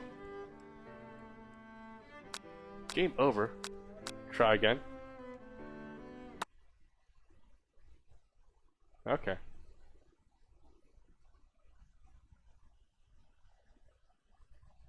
Oh man. The beautiful weather feels like an insult. Inside of you, a storm rages. It's Colonel Sanders. He's probably here to tell you that he and Ashley are... Oh, okay.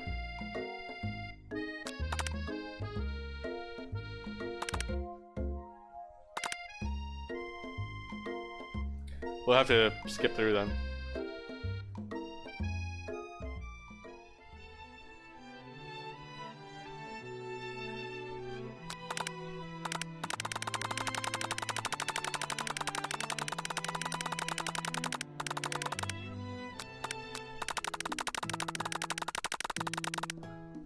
Is there an option for like... I'm kind of afraid of clicking the bucket. There's like this bucket icon over here in the corner here. I'm not sure if that's like an exit. Okay, we'll just run.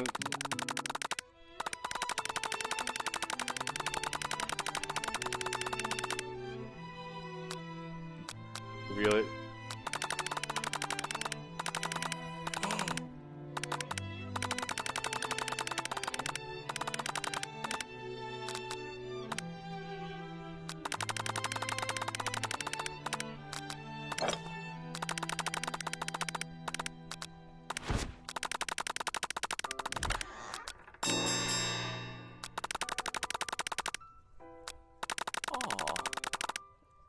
Alright. Fess up and tell the truth. You confess. Okay. I think I've developed feelings for you. I might be developing feelings for you too, but I'm concerned. I can't let anything get in the way of my dreams. Overwhelmed, you take off the jacket and run for the door. But the thought of leaving the Colonel in the midst of such an emotional breakthrough gives you pause. You stop yourself. Colonel.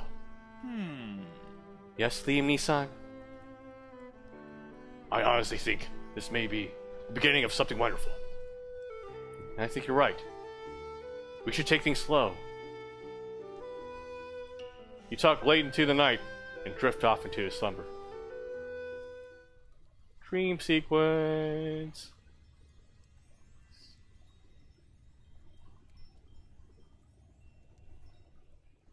You wake to a beautiful morning in Colonel Sanders' hideaway. Did you make the right decision on how to respond to Colonel Sanders? Only time will truly tell. Today is a day that could change the rest of your life. Your thoughts are interrupted when Colonel Sanders emerges into the room. He's holding a gorgeously plated breakfast, and your mouth waters at the sight of it. Here's a simple breakfast I just whipped up. It's meticulous.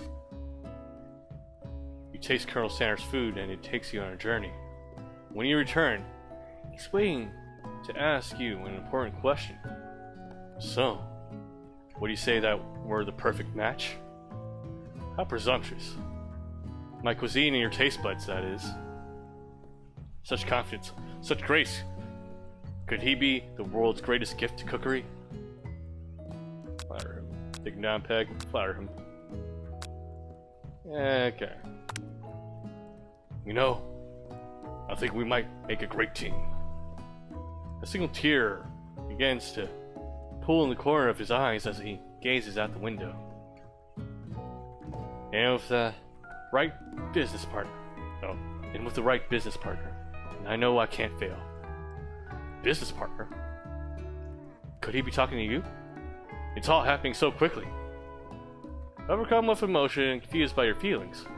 You're on the verge of tears, unable to speak. The only answer you can find is to run out to the door and get home. There's one more day of school after all, and the University of Cooking School, Academy for Learning, awaits for no one. You get home and find something very surprising. Your best friend is there, waiting for you. Where have you been? Because I had one heck of a night. I've been desperate to talk to you about it, but I couldn't find you. I got worried that something happened to you. It's okay, I was just... But now that it turns out you're fine, I can finally get you up to speed on the saga of Miriam. Sure, but, You will not believe what happened to me. After school yesterday, I went on a date. I think I can believe that. Since I've been partnered up with Clank, he asked me to go out with him. Of course, I told him, you better keep your dials turned to polite and respectful. I'm not that kind of girl. But he was just interested in spending some one-on-one time together and getting to know me. So I said, yeah, sure. I could get to know the little metal guy. Long story short, he took me skydiving with his friends, but things quickly spiraled out of control. Did she just say skydiving as if that's a typical first date to go on with a talking pressure cooker? And now, I'm not really sure where we stand. You don't give Miriam time to tell her whole story, however. Following up the details of your own night is just too much to bear. And I went on a date too. Back to Colonel Santa's house, where I spent the night with him. You what? Nothing happened, but the emotional connection was wowzers. Maybe it tells you to move on from this Colonel Sanders obsession and focus on school. If being obsessed with Colonel Sanders is wrong, you don't want to be right. After a short argument, you both agreed to go your separate ways. When you arrive at school, you encounter your rivals at the quad. You can tell from a distance that they're picking on Pop, though he himself might not quite grasp the fact. Because, you know, he's Pop. Well, what's a swirly? It sounds delicious. Oh, it's great. I'll order you up one right away. I'll have my swirly with Sprinkles, please. Sprinkles is a dog and a treat. You can get your swirly dip too. Why don't you pick on someone your own size? Because I'm literally the biggest person at the school. There's that horse that Colonel Sanders rides to school. But who would dare pick on such a gentle and beautiful creature? You've got some nerve, Liam Neeson. Suggesting I pick on a defenseless horse. Now you're twisting my words, and I won't have it. You clench your fist, but the injury from yesterday's mixer accident makes you wince with pain. Doesn't look like you can go on cooking like that. Might as well just give up. I'll never give up. Ever. Colonel Sanders arrives just as it appears things are close to boiling over. Naturally, a naturally intuitive person, he senses that something has been going on. Is everyone excited for the final day of school? Liam Neeson, how's that hand feeling? I'm sure you'll be back fighting for him by this afternoon. Aren't you concerned about my hand, Colonel? Yesterday, I almost broke a nail winning so hard. Technically, I don't believe a winner was decided, but your presentation was quite impressive. What's he doing complimenting her?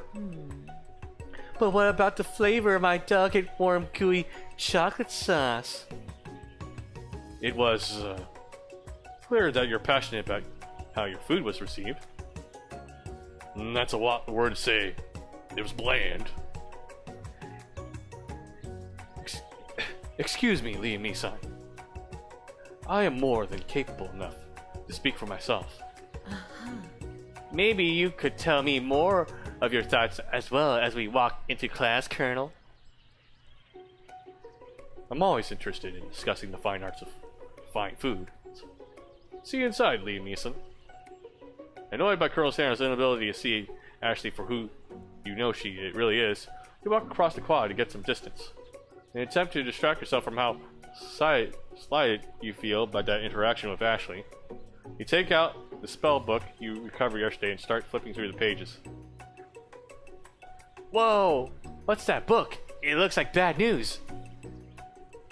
It's just something I found laying around. Oh wait. It's just something I found laying around. It would appear to be some sort of grimoire. But I don't really believe in that magic stuff. A grimoire? Like a book of spells? I don't know. Who would spend so much time decorating a magic book if it weren't really powerful? I could think of one surefire way to find out. You open it to a page covered with arcane writing warnings. Cast only in case of extreme emergency. It says around the edges of the page. I could use this spell here. It says it will erase anyone I choose for all of my memories. If I scrub out Colonel Sanders, it will probably help me focus better on the upcoming final exam. That is way drastic. Couldn't you do something else, like anything else? Not rooted in dark magic? Maybe tie a string around your finger? Okay, fine, it is drastic, but desperate times call for desperate measures. You've got a memory erasing spell sitting right in front of you, and a pretty good excuse to try it out.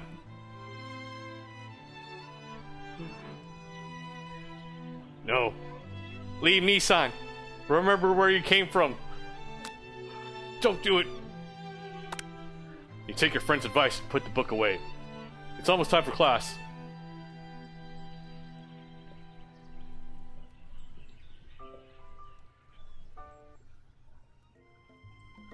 Sprinkles is already in the room, waiting for students to arrive. He clears his voice to make a quick announcement. I want you all to know, I feel something of a dog moment coming on, but I assure you, it's nothing to be afraid of. His cute little nose scrunches up and he begins to breathe quickly. He must be hungry. Reaches for some old homework and give him a snack. Dogs can be rather unpredictable, especially Sprinkles. Let's see what happens. I mean, is there ever a bad time to have a snack?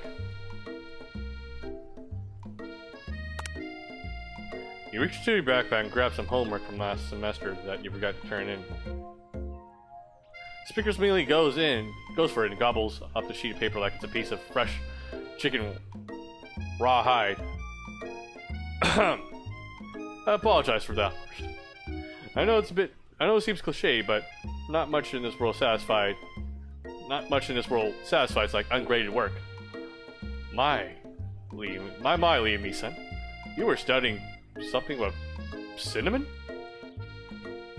I have been sitting on a lecture series about the art of cake baking. How insightful. This actually brings up an important point. Thank you, Liam Neeson, for reminding me to dole out this indispensable bit of wisdom. You see, but before you can go any further, Miriam's love drama spills over into the class. Sprinkles is interrupted by whirls and sparks coming from the back of the room. I told you to save it for after class. Biz. You think I wanted to be thrown from a plane strapped to a stranger? Miriam and Clank appear to be arguing, but you still haven't learned to speak Clank's language for mechanical noises. But no, you had to show off your cool kid friend to your cool friends Jeff and Joan. J and J forever. Watch us form a triangle in mid-air as we descend. Triangles are the strongest shape, don't you know? Sorry, I'm spitting on my desk still. Fuck. Biz. Yeah, well, that doesn't make it a great idea. Great date. Beep. Burp. Then take Jeff and Joan with you. You can all hold hands as you pedal down the mountain. Or off a cliff for all I care. Sad bleep. Clank begins to shudder. Steam pours out the gasps of his panels, and then a loud ding stops him in his tracks. Beep. No amount of seasoning is going to make me want to eat that. Clank. Clank burps out a completely deep-fried sneaker. Considering that he himself has wheels, not feet, it's not entirely clear where it came from. In terms of deep-fried footwear, I guess it looks okay. Clank slowly rolls out of the room to be alone with his shoe. Everyone tries to pretend like they didn't see that entire thing go down. Nothing like a loud public breakup to cast a pall over the final day of school. Well, that was unfortunate. But we mustn't be distracted from what lies ahead. The final competition showdown challenge exam. Trademark. I'm still working on the title, but I think you get the idea. Test time approaches. See you all in the arena. But before you can think about your upcoming competition, there's a very beautiful soul nearby in need of a pep talk. Hey Miriam, are you okay? Okay? I'm so mad I could smash a tiny mug, spilling several droplets of hot cocoa all over the floor. How could he embarrass me in class like that, in front of everyone? Her tiny cocoa is a delicious treasure, so you know that this breakup is no joke, even if the source of her frustration is such a silly boy. I know that you know this, but I'm gonna say it out loud. You don't need anyone.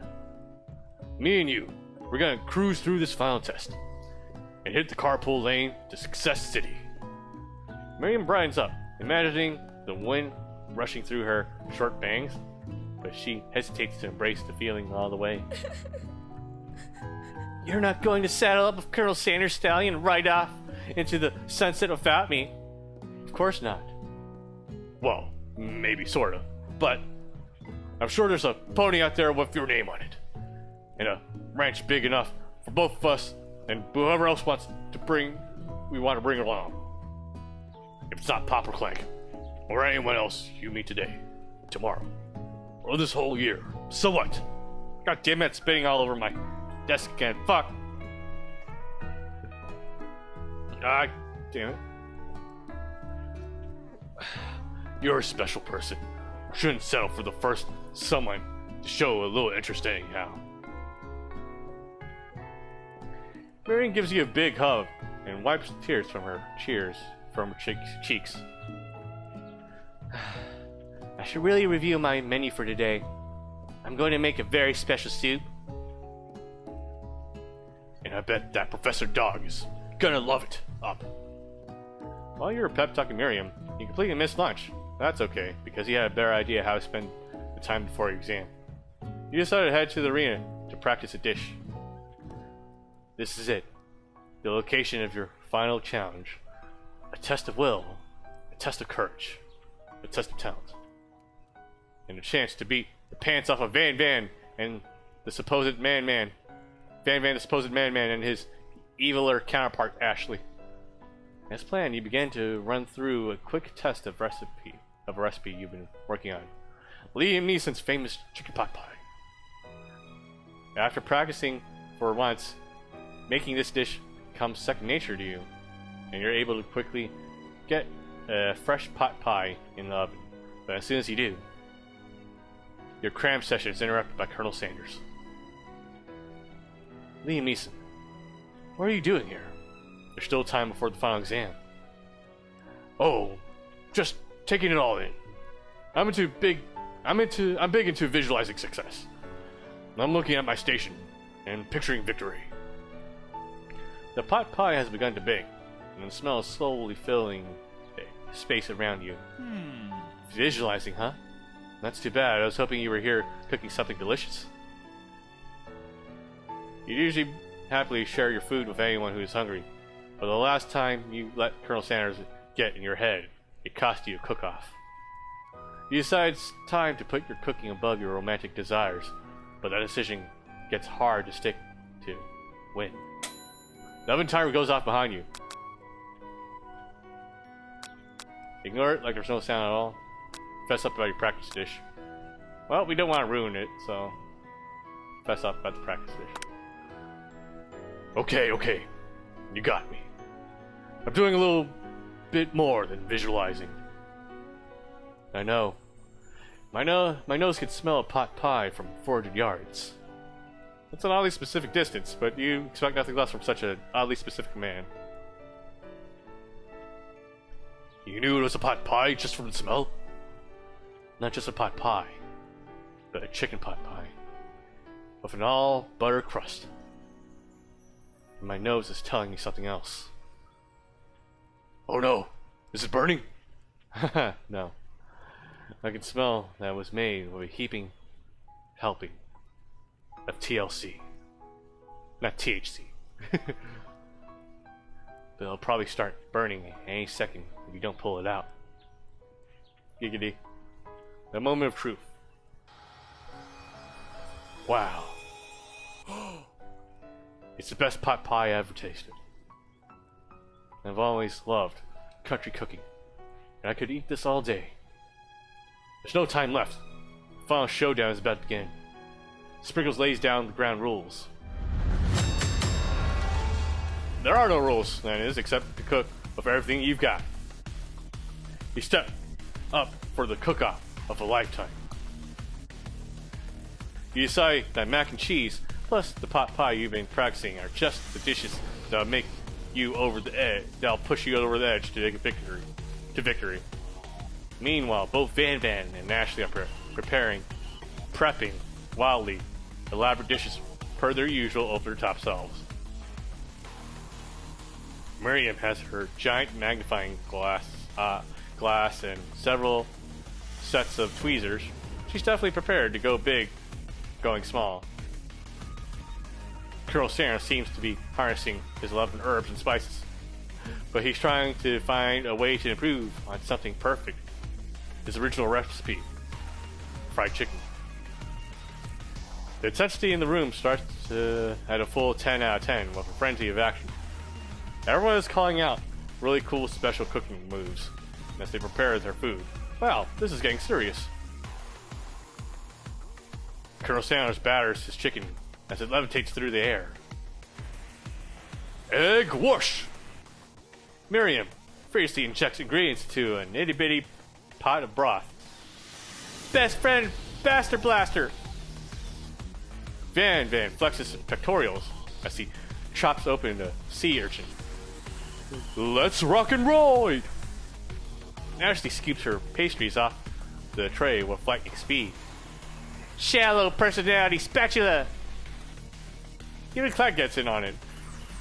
5 pressure point chicken cooking technique! Wait, when did Clegg learn to speak English?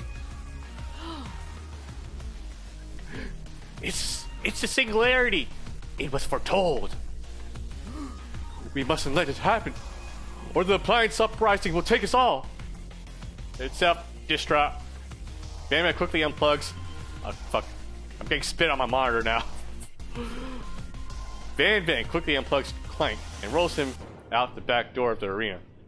As you frantically prepare your dish, you notice Ashley has her spell book out. Is she going to use some dark magic to turn the tide? You've got a book of your own, and you're desperate not to see her win another battle. Should you take this opportunity to fight magic with magic, even if it's almost certainly evil magic? Sometimes you have to do it the hard way. Who needs magic when you've got passion? I'm going to do it the hard way. Colonel Santa sees that you're chosen to win on your own terms, and he gives you a subtle wink from across the room. I believe in you, Liam Neeson. Miriam knows this too. And I've always believed in you, Liam Neeson. Since we were little kids. Because I'm your best friend forever. You turn to notice that Miriam is at your station, cheering for you. Miriam, what about your dish? If you're here cheering, who's cooking? Tiny food. Short cooking time. I'm actually already done, so I thought I'd help you. Oh, that's sweet, but... Miriam tosses a handful of spices directly into your boiling noodles. It's a secret ingredient. However, she doesn't know that you lied and the ingredient was made up. And where in the world did she get an eye of newt from?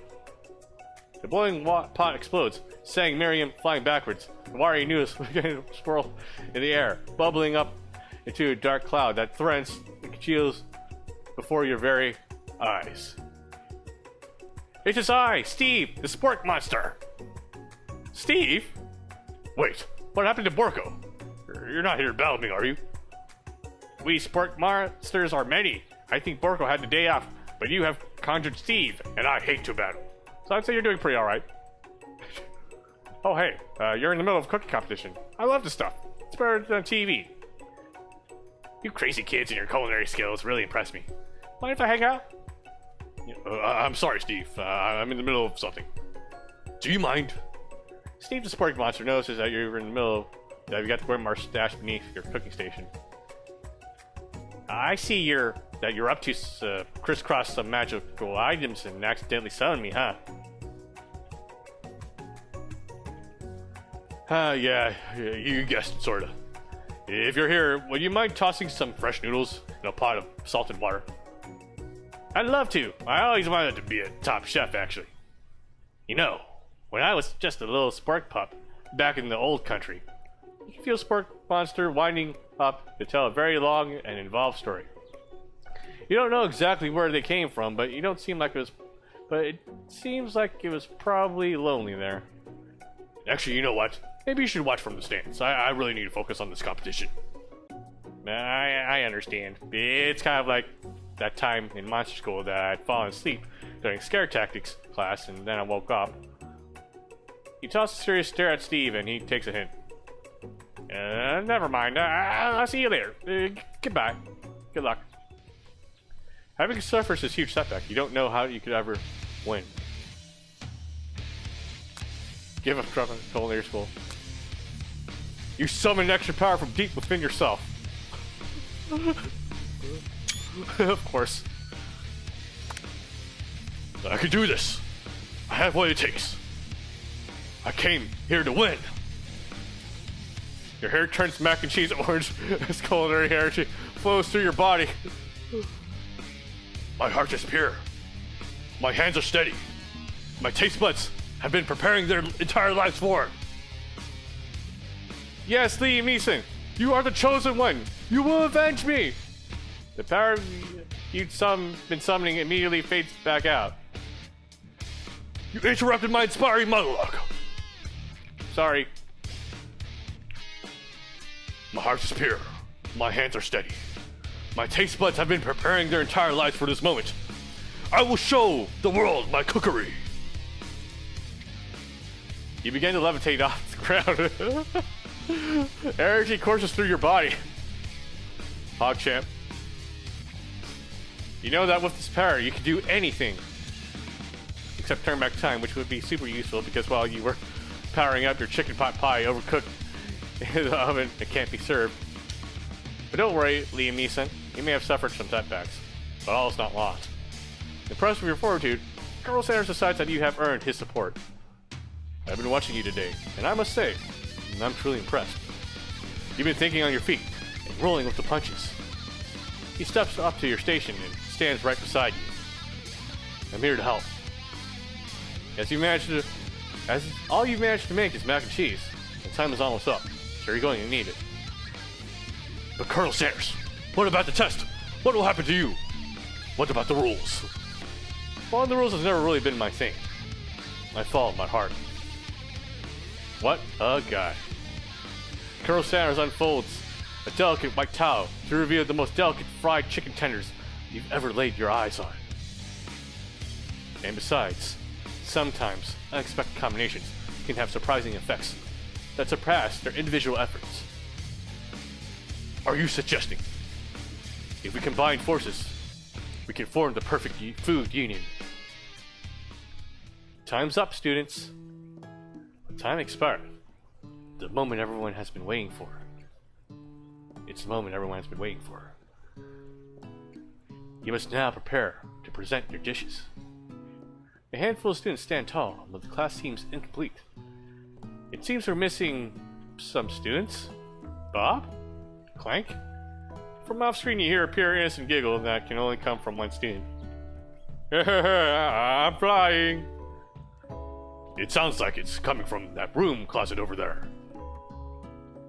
Miriam, would you mind? Inside of a closet you see Pop. Hanging on a broom, hooked by the elastic of his underpants. Pop, get down from there right now. Let me guess. Did Van have something to do with this? When someone asks for a wedgie, who am I to refuse? I thought wedgie was a salad. It looks like Pop is eliminated from the challenge, seeing how he didn't cook anything. I can't feel my legs. May I be excused? Sure. You kids and your pranks. I must say, it's not the worst prank in UCSAL history, but it's not exactly yearbook material. Wait a second, pranks? Clank! Where did that brush cooker roll off to? You wait to hear a signature whirl, beep, or another onomatopoeia. Well, there's none. Somehow he must have gotten unplugged, I guess. We'll have to figure that out later. That leaves only 4 remaining students. Please, collect your final projects. Yes, it has been a long semester. Wow, 3 whole days long. But after days of hard work, it's time to come. Its time has come for me to eat. Miriam, please step forward. Now, describe your dish. I made tender udon noodles in savory soup. It's so small. My word, it's so delicate. Is that teeny tiny Naratamaki I spy float in its itsy bitsy bowl? Yes, Chef. Please, call me Sprinkles. Chef is my father's name. Yes, Sprinkles, and some green tea made from baby tea leaves that I picked myself. Sprinkle carefully sniffs around the dish before opening his mouth and letting just the tip of his pink tongue dip into the bowl. Sublime. Would anyone else like a taste? Oh, come on. I'm not the only one of those dogs who doesn't floss. I'm not one of those dogs who doesn't floss. I even have a really cute electric toothbrush for dogs. Fine, I'll enjoy it all by myself. And in a flash, the entire meal has been devoured. Not that I took much. I mean, it was less than a thimble worth of soup. A+. Rarely do I taste a dish with as much love poured into it as yours. Miriam is overjoyed. She gives you a hug. A huge hug. Thank you, Liam Neeson, for helping me believe in myself. Van, you're up. Now, describe your dish. I made uni over smooth egg custard in an axe-honed urchin shell, topped with caviar. What the fuck? It looks like a Pokemon. Did you skewer one of the urchin with spines from a second different colored type urchin? Yes, Sprinkles. Bit much, don't you think? That's exactly why I did it. Bit much is kind of my brand. Doesn't it look cool? Sprinkles leans in to sniff the uni, but he can't get his nose close on account of all the spikes. He begins to paw it erratically, causing the custard to slosh around. Woof woof. Please be gentle with my Please be gentle with my cuisine. Grrr. Finally, Sprinkles goes all in. Tongue first, but he can't get past all the needles. He reels back as his tongue is poked and prodded. Youch! My tongue! The professor appears to be having an allergic reaction to the sting. I can't eat this! It keeps poking my tongue! Disqualified! A stunning turn of events. Who would have thought that serving a food in a bowl made of needles could make it so difficult to eat? Dejected, Van does not go gentle into the night. Disqualified for glamour? Don't discount sympathy. Don't discount sympathy. This isn't the last you've heard of me. Before forcing us to endure his swollen tongue for another moment, Sprinkles graciously laps up a bowl of milk. I know, I'm a dog and I drink milk. Get over it. Sometimes it helps calm my agitated tongue. Next student, Ashley, it's time to step up. Now, describe your dish. I made orange blossom Turkish delight in a light rosewater syrup topped with French meringue and connected by sugar glass. That actually doesn't sound too bad. Indeed, it's quite delightful. However, I'd ask that you please refrain from eating it or attempting to taste it in any way. It's very fragile and meant to be a display piece. Don't eat the food.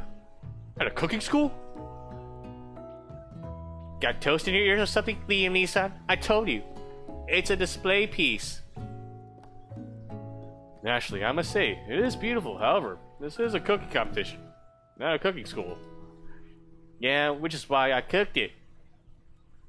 And did an extremely good job cooking it too. I didn't realize that we were having an eating exam. If I wanted to be judged on eating, I'd go to the College of Eating, School for the Hungry. Ellipses. I suppose you could smell it if you absolutely insisted, but don't breathe too hard. You might disrupt the sugar spiral.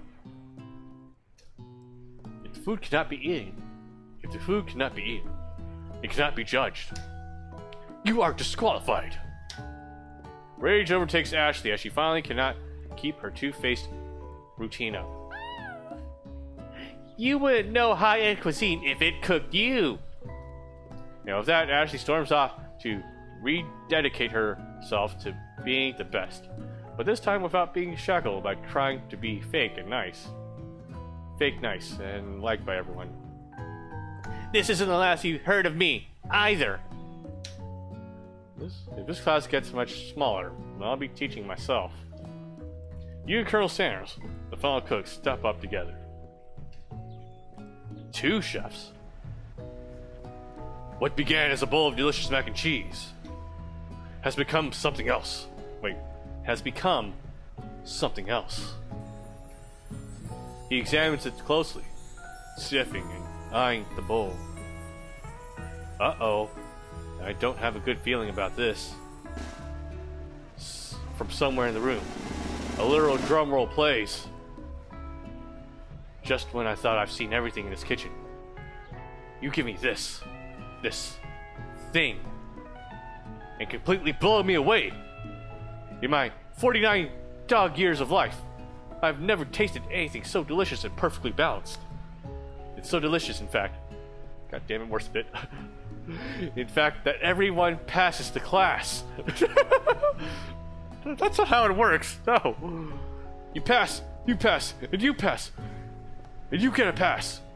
Everyone gathers around, partakes in the mac and cheese bowl. They all seem to transcend this reality into another dimension. You win. Together, you and Colonel Sanders have made a new menu item. The new menu item is so impressive that even the Van and Ashley are drawn back in by its magnificent fragrance. When they gaze upon your mac and cheese bowl, they admit that you are indeed an excellent chef. Sprinkles declares that you have passed, but everyone has passed. There were supposed to be more battles, but come on now. How could they be better than this one? Now that the school year is complete and everyone has graduated, the students return for one last assignment to get their groove on. The cafeteria has been completely redecorated in order to serve as the site of the school's graduation dance. Compared to the massive high-tech cooking arena, the humble decor seems downright cute and cozy. DJ Dog is in the house! Ow, ow. You know that Sprinkles was a master chef, but also a world-renowned turntablist? Who says you can't teach an old dog new tricks? Van and Ashley tell everyone that they committed themselves to righting the wrongs they did while they were the villains. And for a moment, you actually believe them. Not another haunting. No ghosts allowed at graduation. It's clearly written in school's bylaws. I was never actually a ghost. I was all tricked to get you to finally notice me. Oh, amusing. Now that everyone is together, it's the Spork Monster. He finally mellowed out.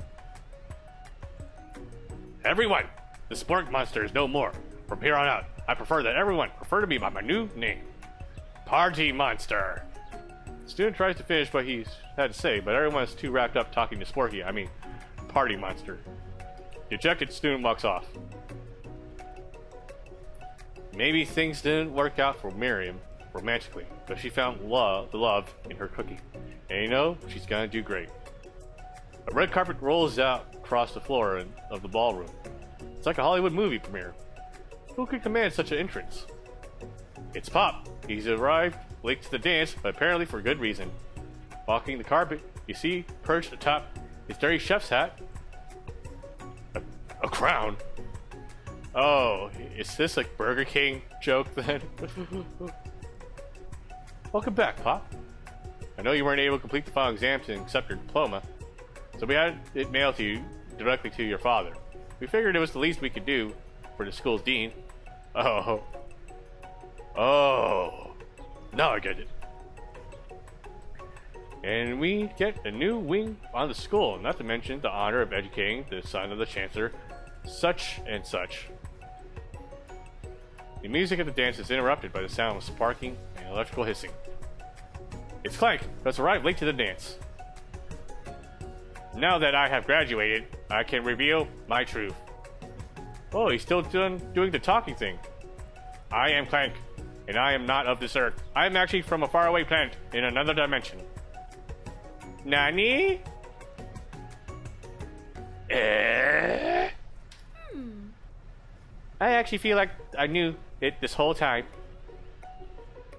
Now that I have learned the ways of your kind, I must return. Miriam, will you come with me? I don't know what to say. Besides, no, obviously. I have just begun to learn who I really am. This isn't the time to devote my life to figuring out who you are, Clank. You're blown away by Miriam's maturity. It's pretty clear that she's managed to surpass you in that regard. I understand. Kind of. Humans are weird. A portal opens up and Clank disappears through it. Finally, Colonel Sanders arrives. Howdy, classmates. And just like the first day you met him, he has become prepared to feed the entire class. However, it's not enough just to give him a bucket of chicken. Give them a bucket of chicken. It's time for a full meal. I didn't get to bring the most famous chicken man in the history of chicken and man by not... Okay, wait. Hold up. Let me get my literacy up. I didn't get to be the most famous chicken man in the history of chicken and man by not reminding people to go out and buy my chicken. The end?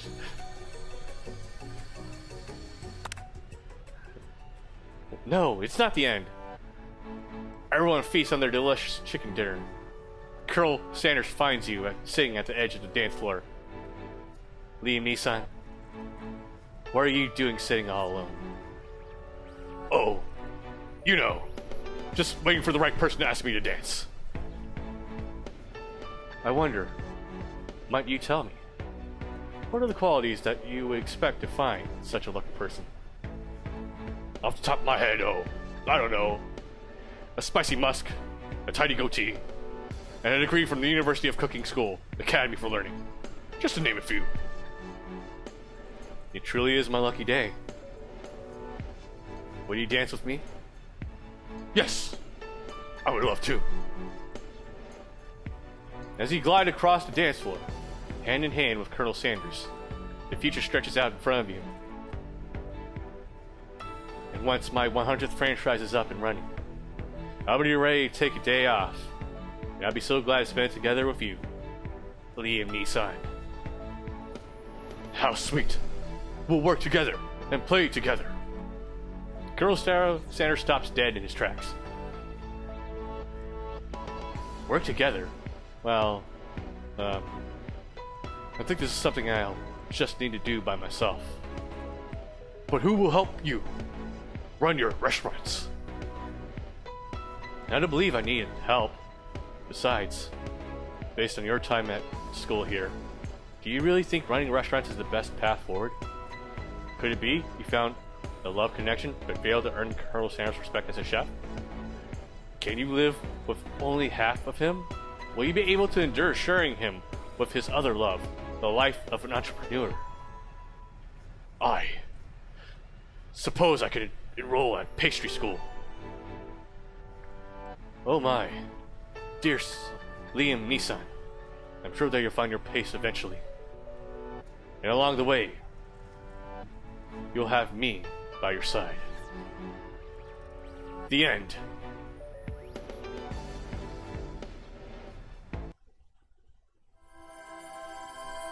Alright.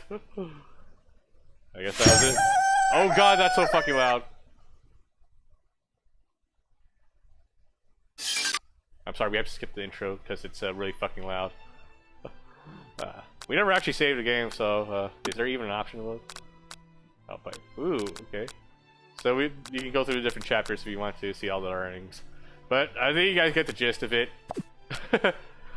This game is basically an advertisement for that new menu item with the mac and cheese and chicken tenders, I think.